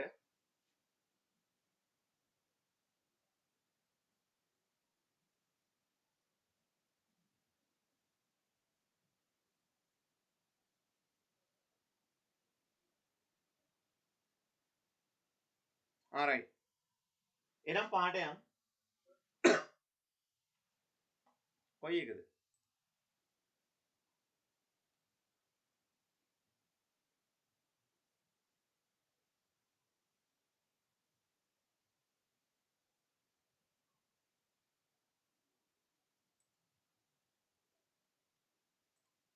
හරියට. පුතේ මෙහෙමයි. මෙතන කියනවා ඔක්කොම අහලා තියෙන එකමද? සුලිමැද කැරකෙමින් ඉඳුඩිල් ගැඹුරුදී. දැන් මෙන්න මෙතන බලන්න. දැන් සාමාන්‍යයෙන් අපි අහලා තියෙනවා මේ ඉඳුනිල්. ඉඳු කියන කැලේ පැත්තකට දාන්නකො. ගන්නකො එළියට මේ නිල් පාට කියන අදහස නිල් කියන එක. එතකොට සාමාන්‍ය පුතේ ගැඹුරට ජලයේ තියෙනකොට අපි ඒක තදව නිල් පාටට තමයි අපිට පේන්නේ. දැන් මුහුදට ගියාට පස්සේ බලන්න මුහුදේ මොනතරම් වතුර ප්‍රමාණයක් තියෙනවද කියලා. එතකොට මේ මුහුදේ විශාල වතුර ප්‍රමාණයක් තියෙනකොට ඇත්තටම අපිට මොන පාටද පේන්නේ? නිල් පාට. හරිද? එතකොට මොකද්ද මේ කියන්නේ? සුලිමැද කැරකෙමින් ඉඳුනිල් ගැඹුරු දියේ. මේ සුලිමැද කැරකි මේ ගැඹුරු දියේ ලස්සන මල් කැකුළුත් වැටලා තියෙනවා. එතකොට ලෝකේ දීලා තියෙන ඔය අදහසට වඩා කවිය අදහස කියන්නේ මේ අසෙතින අදහස තමයි වැඩි. මේ ජීවිතය කියලා කියන්නේ හරි ගැඹුරු දෙයක් කියන එක කියන්නේ. සරලව කිව්වොත්. ජීවිතේ ගැඹුරුයි. හරිද? ඒතර ඒක කවියා සංකේතවත් කරනව කොහමද? සුලිමැද කැරකෙමින් ඉඳුනිල් ගැඹුරුදී සුලිමැද කැරකි තියෙනවා. මොනවද? සෝරි මේ සුලි තියෙන්නේ කොහෙද? ගැඹුරු ජලයේ. ගැඹුරු ජලයත් එක්ක සම්බන්ධලා තමයි මේ සුලි හැම වෙලේම තියෙන්නේ. එතකොට මොකද්ද මේ සුලිය කියලා කියන්නේ? සුලිය කියලා කියන්නේ පුතේ විනාශය. දැන් සමහර අය කියනවා අනේ මේ වතුර පාර ගලාගෙන ගිහිල්ලා මීටර් කිලෝමීටර 2කමාරක් එහයින් තියෙන වෙල්යායකින් මතුවෙනවා. ඔගොල්ලෝ අහලා ඉති සමහර ඒ වගේ ඒවා. මොකද්ද වෙන්නේ? සුලියක් අරගෙනව පේනවලු. ඒකට බල්ලෙක් වැටුණත් ඌ අහවල් තැනින් මතුවෙනවලු. පොල්ලක් දැම්මත් ඒ පොල්ල අතනින් මතුවෙනවලු. එතකොට මොකද්ද මේ ගැඹුරුදී සුලි තියනවා කියලා කියන්නේ? ජීවිතය කියලා කියන්නේ හරිම ගැඹුරු දෙයක්. හරිද? එතකොට මොකද්ද මේ සුලිය කියලා කියන්නේ? සුලිය කියලා කියන්නේ පුතේ පොදු මරණතාවය. සුලියට වැටෙන්නේ කවුද? උඩට දෙන්නේ යටට දෙන්නේ. සුලියකට වැටුනොත් එහෙම ඒකද වැටලා බලන්න ඕනේ. වැටලා බලන්න ඕනේ. වැටලා බලන්න බෑනේ. වැටලා නැහැ කවුරුත් තාම. ආයි. පරිස්සමෙන් ඉන්න ඕනේ. හරි. එතකොට සාමාන්‍ය අපි අහලා තියෙන විදිහට සුලියකට වැටුනොත් මොකද වෙන්නේ? අපි යටට යන උඩට එන්නේ නැහැ. ඒ නිසා කවිය කියනවා මේ මහා ගැඹුරු ජලයේ හරිද කැරකෙමින් තියෙන සුලි මැද සමහර තැන්වල ලස්සන මල් කැකුළුත් තිබුණා. ඒ කියන්නේ මේ ගැඹුරු ජීවිතයේ පොදු මරණය ASCII සුලි වලට අහු වෙලා සුලිය නැමැති මරණයට චූටි මල් කැකුළු හේවත් පුංචි උණුත් මැරිලා හිටියා. පැහැදිලිද පුතේ? පුංචි උණුත් මැරිලා හිටියා කියන එක තමයි කවිය මෙතනදී කියන්නේ. ඒ නිසා මරණය කියන එක කලාවක් වෙලාවක් වයසක් ඇතුව යන දෙයක් නෙමෙයි හැමෝටම පොදු දෙයක් කියන එක තමයි උතන්දී කියන්නේ. පැහැදිලිද පුතේ? හරිද ගැටලුව තිබිච්ච අයට?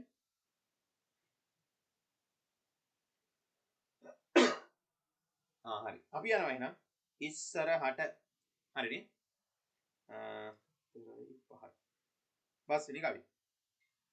හිරිමල් සිනා රැලි පෙන පිඬු මිහිරිතම ගල් පරවලම හැපි බිහි කරමි මම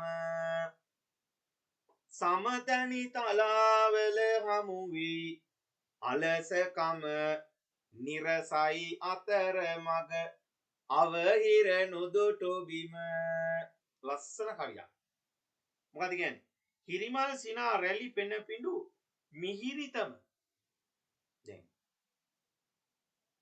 කවිය තමන්ගේ නිර්මාණය ආරම්භ කරද්දී කිව්වා සංගීතවත් වී යමි ඉදිරියට ගලා. සංගීතයක් වගේ තමයි ඉස්සරහට ගලාගෙන යනවා කියලා.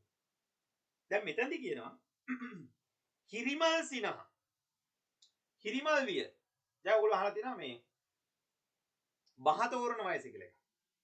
බහ තෝරන වයස කියන්නේ චූටි ළමයි අම්මා තාත්තා කියලා කතා කරන්න වචන තෝරගන්න වයස. අවුරුද්දක් විතර ගියාට පස්සේ ඩිංග කතා කරන්න උරු වෙනවනේ. එතකොට ඒකට අපි කියනවා බහ තෝරන වයස. එතකොට මේ අපිට මෙතෙන්දී වචනයක් පාවිච්චි වෙනවා මේ හිරිමල් සිනා. හිරිමල් වයස කියන්නේ මොන වයසද? හිරිමල් වයස. මේරු වයස. අන්න හරි. තව ලස්සන වචනයක් කියන්න ඕකට. අකුරු තුනක වචනයක්.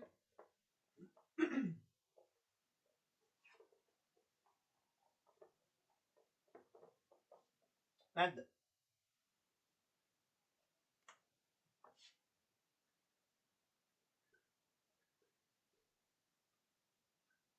මොන වයසද? ඔව් අන්න හරි. තවත් ලස්සන වචනයක් ආව යෝවුන්. බොහොම හොඳයි පුතේ. යෝවුන් වයස, තරුණ වයස, තුරුණු වයස, මේරු වයස. ඔය ටික ඔක්කොම ගන්න. එතකොට මේ සිනා රැලි පෙන පිණු මිහිරිත හොද්දට කට හැරලා හක ගාලා හයියෙන් hina වෙන්න පුළුවන් වයස ඔක තමයි. ඇයි? දත් ටික හොඳට තියෙන කාලේ. ශරීර ශක්තිය හොඳට තියෙන කාලේ. කටහඬ හොඳට තියෙන කාලේ. හයියෙන් hina වෙන්න පුළුවන් ගැම්මක් ගන්න පුළුවන් කාලේ. දැන් බලන්නකෝ ආච්චිලා සීයලා hina වෙනකොට hina වෙලා hinaව නවත්තුපුවා මොකද වෙන්නේ?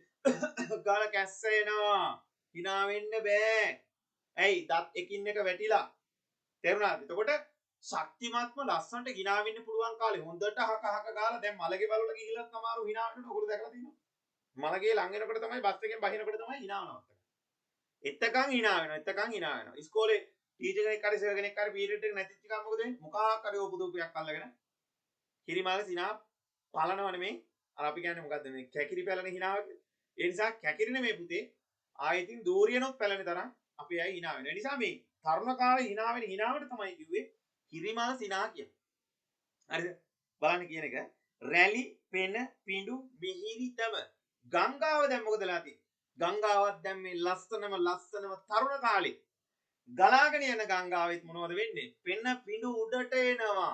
පෙන පිඬු උඩට එනවා කියලා කියන්නේ ගැම්මට තමයි යන්නේ අපේ වචනෙන් කිව්වොත්. ගඟ යන්නේ ගැම්මට. ඒ කියන්නේ ගඟ නිකන් අර වයසට ගිය විදිහට යන්නේ නැහැ. කෘෂ වෙලා යන්නේ නැහැ. අපිට හම්බ වෙනවා 11 පන්තියේ වස්සානේ පන්ති. වස්සානේ පන්තියේදී රත්නශ්‍රී විජේසිංහයන් කියනවා මේ අවසානයේදී මොකද වෙන්නේ? හුලන්දා ඔය හුලම් බැහැල වගේ යනවා කියලා. ගංගාව කෘෂ වෙලා යනවා කියලා. ගංගාව කෙට්ටු වෙලා යනවා කියලා යනවා. හැබැයි මෙතනදී මොකක්ද කියන්නේ? මෙතනදී පුතේ කියනවා කුඩලේ ගමයන් මොකක්ද කියන්නේ? මේ ගංගාව දැන් ගලාගෙන යන්නේ ගංගාවට නියමිත වෙච්ච ලස්සනම තරුණ කාලේ. හරිද? එතකොට එහෙනම් ඔයාලට තේරෙනවා ගංගාව ගලාගෙන යන ස්පීඩ් එකට ගංගාවේ හැදෙන පෙන කොහොමද හැදෙන්නේ? ගඟ ගලාගෙන යද්දි එක තැනක ගිහලා බස් කාලා වදිනවා ගල් තලාව. ගල් තලාවකදී තියා මොකද වතුර පාර ආයේ මේ පැත්තට එනවා.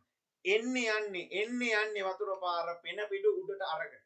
ඒ නිසා ගංගාවත් හිටියේ තරුණ කාලේ. ඒ නිසා තරුණ කාලේ ගංගාවේ පෙන පිටුත් මොකද උනේ? තරුණ කාලේ කොල්ලෝ කෙල්ලන්ගේ හිනාව වගේ හයියෙන් තමයි මෙයාගේ පෙන පිටු වල ලස්සනක් පේන්න තිබ්බේ. පැහැදිලි නේද? යන්කෝ ඉස්සරහට ගල් පරවල හැපි බිහි කරමි මම. මම මේවා බිහි කරන්නේ මේ නිකන් නෙමෙයි කොහේ හැපිද? ගල් පරවල ගල් වල වැඩි තමයි මම මේවා නිර්මාණය කරන්නේ. හරිද?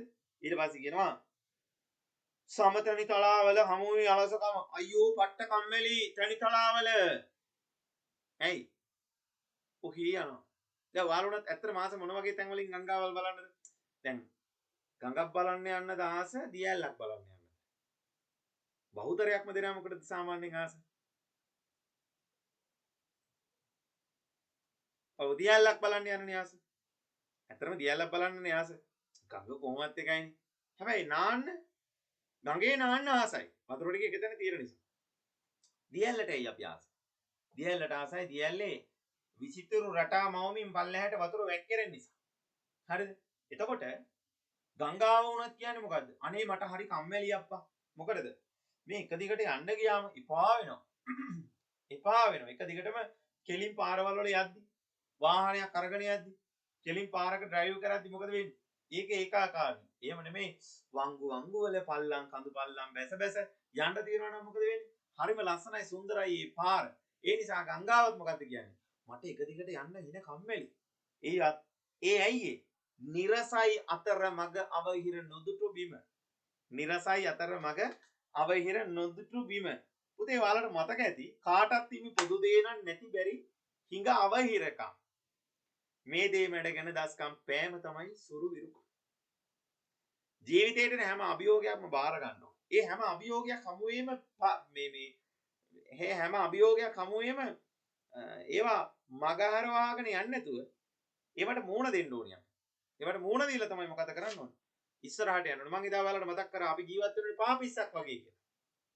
පාපිස් එක එක දේවල් පීඩා. හරිද? එතකොට අපේ ජීවිතයත් ඔයාගේ ජීවිතයත් පාපිස්සක් වගේ. ඇත්තටම දැන් මේ පාර සාමාන්‍ය පිළිලියන සෙට් එක බලන්නකො වැඩි ඕනේ. එකපට හිතලා බලන්නකො මොන තරම් කට්ටක් කෑවද? කරන්ට් එක තිබ්බේ නැහැ. පන්ති ටික හරියට තිබ්බේ නැහැ. ඉස්කෝලේ ටික හරියට තිබ්බේ නැහැ. මේ කොයි කාලේ තියෙන ඕනි විභාගයක්ද බලන්න මේ තියෙන්නේ. බලන්න මොන තරම් මේ කොල්ලෝ කෙල්ලන්ගේ කාලෙනේ මේ ගියපුතේ. හරිද? ඒතර ඒකට මේ දොස් කියන කාටවත් නෙමෙයි මම කියන්නේ. කිසිම කෙනෙකුට මේ දොසක් කියනව නෙමෙයි මම කියන්නේ. ඒ බලන්නකෝ ඇත්තට මේ අභාග්‍ය සම්පන්න ස්වභාවය. මේ දෙසැම්බර් තියෙන තිබිච්ච විභාගනේ දැන් මේ හෙට පටන් ගන්න ඉතින් මේ මැයිනේ. ඒතර මාස කීයක් ගියද? මාස 5ක් ගියේ. එතකොට හැබැයි ඒක තමයි යාළ අත්දැකීමක් කරගන්න. මගේ ජීවිතෙන් මාස 5ක් නිකන් අපත ගියා. කමන්නේ. මම මේ මාස 5 හොඳට පාඩම් කරනවා කියලා වැඩ කරපු කෙනෙක් නෑ.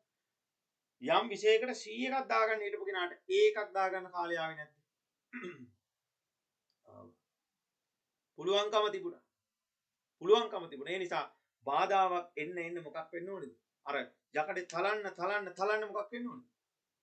මොහක් වෙන්න ඕනේ. යකඩ නිකන් තිබ්බොත් මොකද වෙන්නේ? මලකට කාලා යනවා. ඒ නිසා කුඩලේ ගමයන් කියනවා නිරසයි අතරමඟ අවහිර නොදුටු බිම. ගංගාවක් උනත් ගලාගෙන යද්දී අතරමඟ මොනවා හරි බාධකයක් තිබුණ නැත්නම් ඒ ගංගාවේ ගමන මෙලෝ රහක් නෑ කියලා තමයි කවිය කියන්නේ. ඒ නිසා රස වෙන්න නම් නිරස නෙමේ රස වෙන්න නම් මොකක් වෙන්න ඕනේද?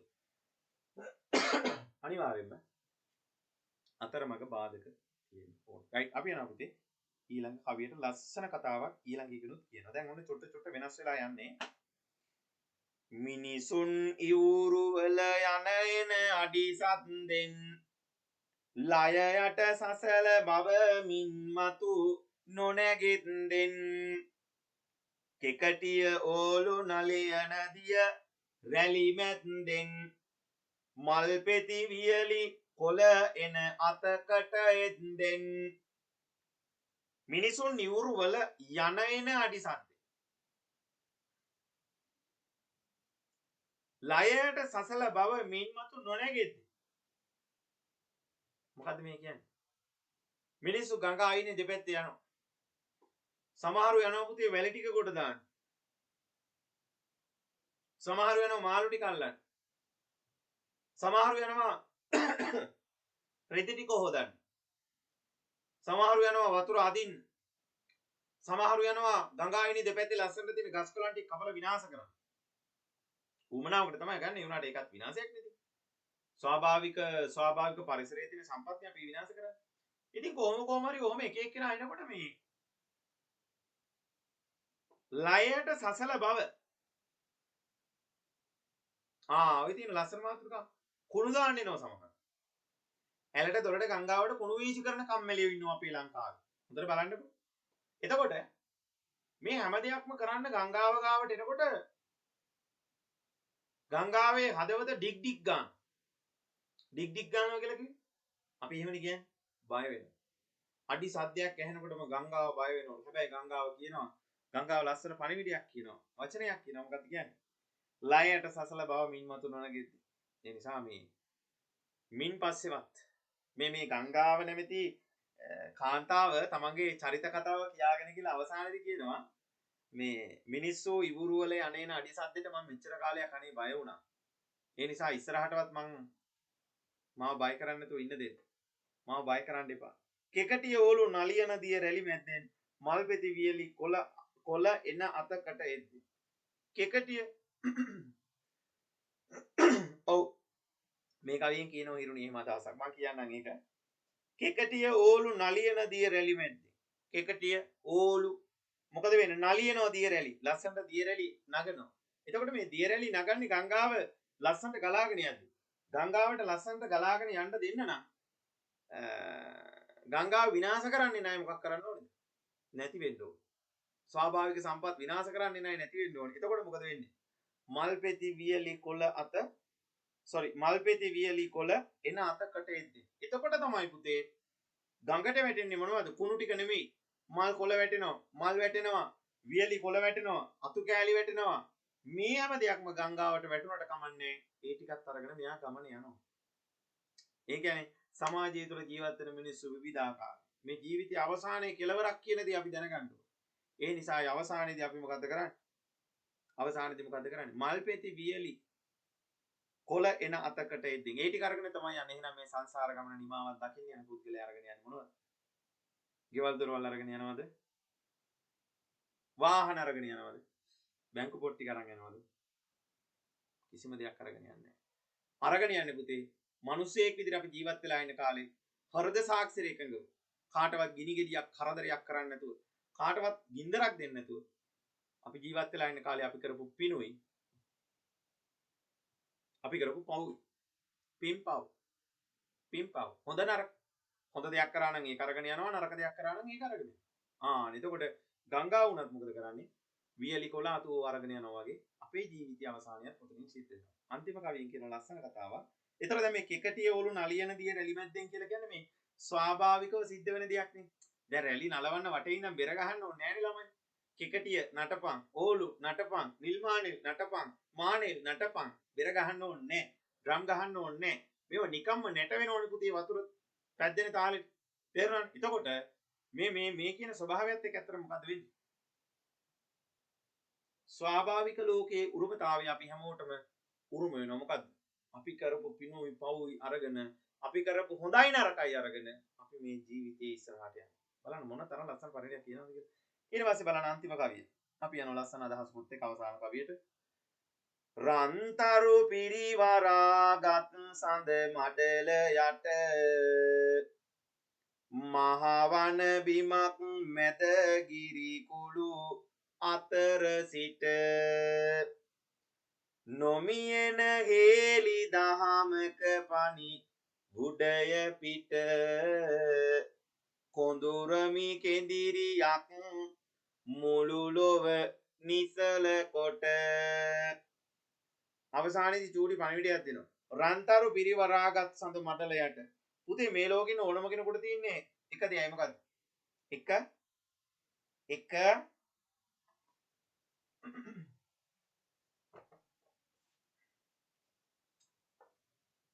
අපිට පායන ඉරමද ඔය පැත්තෙත් පායන්නේ.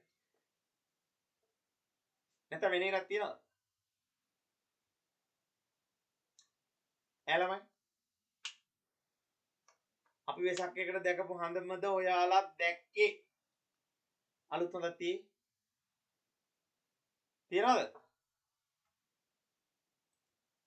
නෑ. ඔයාලට තියෙන ඉරම තමයි අපිටත් තියෙන්නේ. මේ ලෝකෙටම තියෙන්නේ එක ඉරයි එක හඳයි. එක ඉරයි එක මේ දෙකෙන් කරත්තයක් හදන්න ඕනේ කියලා කිව්වේ කවුද?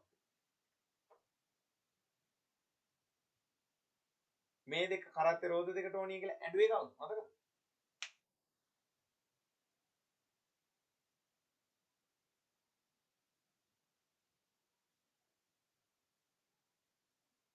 අහලානේ? ඉර එක රෝදයකට දාන්න ඕනිකෝ හඳ එක රෝදයකට දාන්න ඕනිකෝ කරත්තයක් හදන්න. අහලා නැත්නම් එහෙම මට හොයලා කියන්න එන්න පස්සේ. හොයලා ගෲප් එකට දාලා තියෙනවා. අරක පාරක් අර සිංහයා ගැන ඇහුවා වගේ මතකයි නේද දවස්? දැන් ගොඩක් කල් ඒ ප්‍රශ්නේ ආවා. සිංහයා වැඩියෙන්ම බය කාටද කියලා ඇහුවා. අනේ වගේ ඔය ප්‍රශ්නටත් උත්තරේ හොයලා තියන්න. හරි ඊට පස්සේ මොකද්ද මේ කියන්නේ? අපි යමු බාරකට. මේ පුතේ මේ ලෝකේ එක ඉරයි. මේ ලෝකේ එක හඳයි තියෙනවා. අපේ ලෝකේ කියන්නේ පෘථිවියට. එතකොට මේ ඉර මේ හඳ මේ දෙක යට ඉඳන් තමයි අපි හැමදේම කරන්නේ. බලන්න කවිය මොන ලස්සනට කියනවද කියලා. රන්තරු පිරිවරාගත් සඳ මඩල යට මහවන බිමක් මැද ගිරි කුළු අතර සිට. ඒ නිසා ඔයාලා ජීවත් වෙන්නේ මේ ඉර හඳයට. මම ජීවත් වෙන්නේ මේ ඉර හඳයට. ඊට පස්සේ කියනවා නොමියන හේලි දහමක පණි උඩේ සිට. හේලි දහමක් පොතේ තියෙනවා සනාතන දහමක් කියලා. ඔව් සනාතන කියන එකේ අදහස මොකද්ද පුතේ? වෙනස් දහමක්. වෙන නෑ.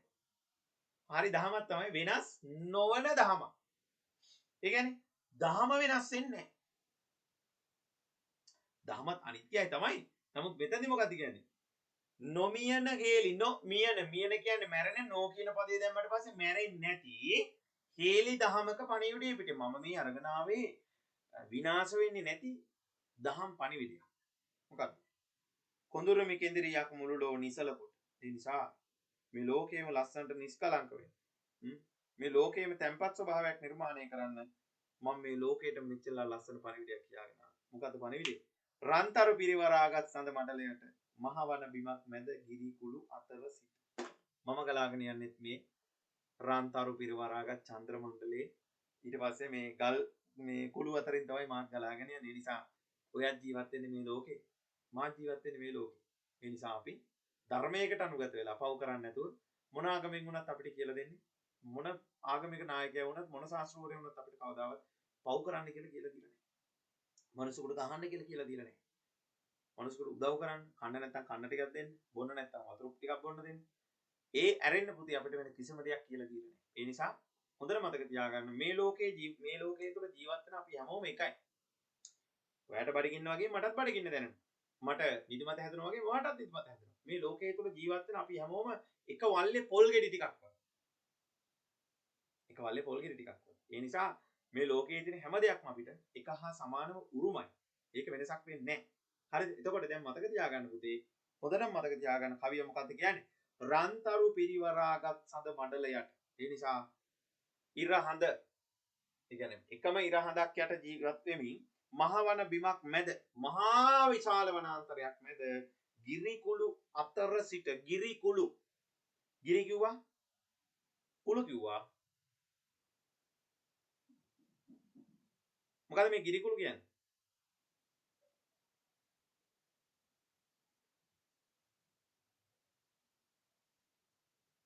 ඇයි මතකනේ කඳු බෑවුමක දන් බෝවිටි පඳුරු තලා කඳු බෑවුමක ඉඳන් ආවේ කඳු පල්ලම් වලින් එනකොට මොනවද හම්බෙන්නේ ගල් පර්වත හම්බෙන්නේ ගල් පර්වත හම්බෙන්නේ ඔව් පුතේ ඒ වගේ උත්තරේ හරි ගල් පර්වත එතකොට මහා වන බිමක් මැද ගල් පර්වත අස්සේ ඉඳන් තමයි මම මේ නොමියන දහම නැත්තම් මැරෙන්නේ නැති පණිවිඩය මම ඕගලන්ට ඉදිරිපත් කරේ ඒ නිසා හොඳට මතක තියාගන්න මේන්න මේ පණිවිඩය ලෝකේ ඉන්න හැමෝටම කියන්නේ මේ විදිහට ජීවිතේ හදාගන්න කියන ඒ නිසා ඉපදෙනවා උපාද තිති බංග ඉපදීම ජීවත් වීම විනාශ වීම කියන එක අපි කාටත් පුතේ උරුම දෙයකි කියන එක තමයි මේ කියන්නේ. හරි. එතකොට බලන්න මොන තරම් ලස්සනයිද කියලා. ලස්සනම ලස්සනයි. වැඩක් නැහැ කතා කරලා. ඒ තරම් සුපිරි. හරිද? එතකොට ඒ නිසා මොන තරම් ලස්සන අදහසක් මේ කවුද මේ අපේ කවුද මේ ඇස් මහින්දාඳුරන්ගේ පන්තියට නොදෙවෙනි වෙන්න ඒකේ දේශානුරාගී ජාත්‍යාලය නිර්මාණය කරන්න හැදුවා මේකේ මොකද උනේ ජීවිතය යථා ස්වභාවය ඉදිරිපත් කරන්න හරිම ලස්සන ජීවන දර්ශනයකුත් එක්ක අපිට කවියා මේ පාඩම ඉදිරිපත් කරලා තියෙනවා. හරි. එතකොට පුතේ ඕකේ මතක තියාගන්න වචන තුනක් නම් දීලා තියෙනවා. ඉතින් ඊට අමතරව ඔයගොල්ලෝ මම කියනකොට අදහස් ලියාගන්න ඇති කියලා මම හිතනවා. හරි. එතකොට ওই ටිකේ මොනවා හරි ගැටලුවක් තියෙනවද කතා කරමු ටිකේ? තියෙනවා නම් අහන්න කොහොමද?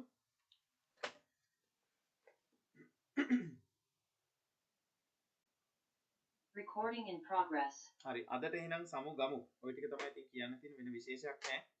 සතිය දවස උදේ දාගමු සිකුරාදාට කලින්. බොහෝ දුරට බදාදා බ්‍රහස්පතින්ද කියන දවස් දෙකකින් එක තමයි වැටෙන්නේ. සිකුරාදාත් වෙන්න පුළුවන් සමහර විට. අනිවාර්යෙන් සෙනසුරාදාට කලින් උදේවරුේ පන්තිය කරනවා. මම එතකොට කලින් දවසේ මෙසේජ් එකක් දාලා තියන්නම්. හරි. එහෙනම් පුතේ හැමෝම පරිස්සමෙන් ඉන්න ඔක්කොටම එහෙනම් සුබම සුබ රාත්‍රියක්. එහෙනම් හැමෝටම බුක් සරණයි දෙවියටයි. එහෙනම් අයිබෝවන් ආයිබෝවන් සර්. අයිබෝවන් සර්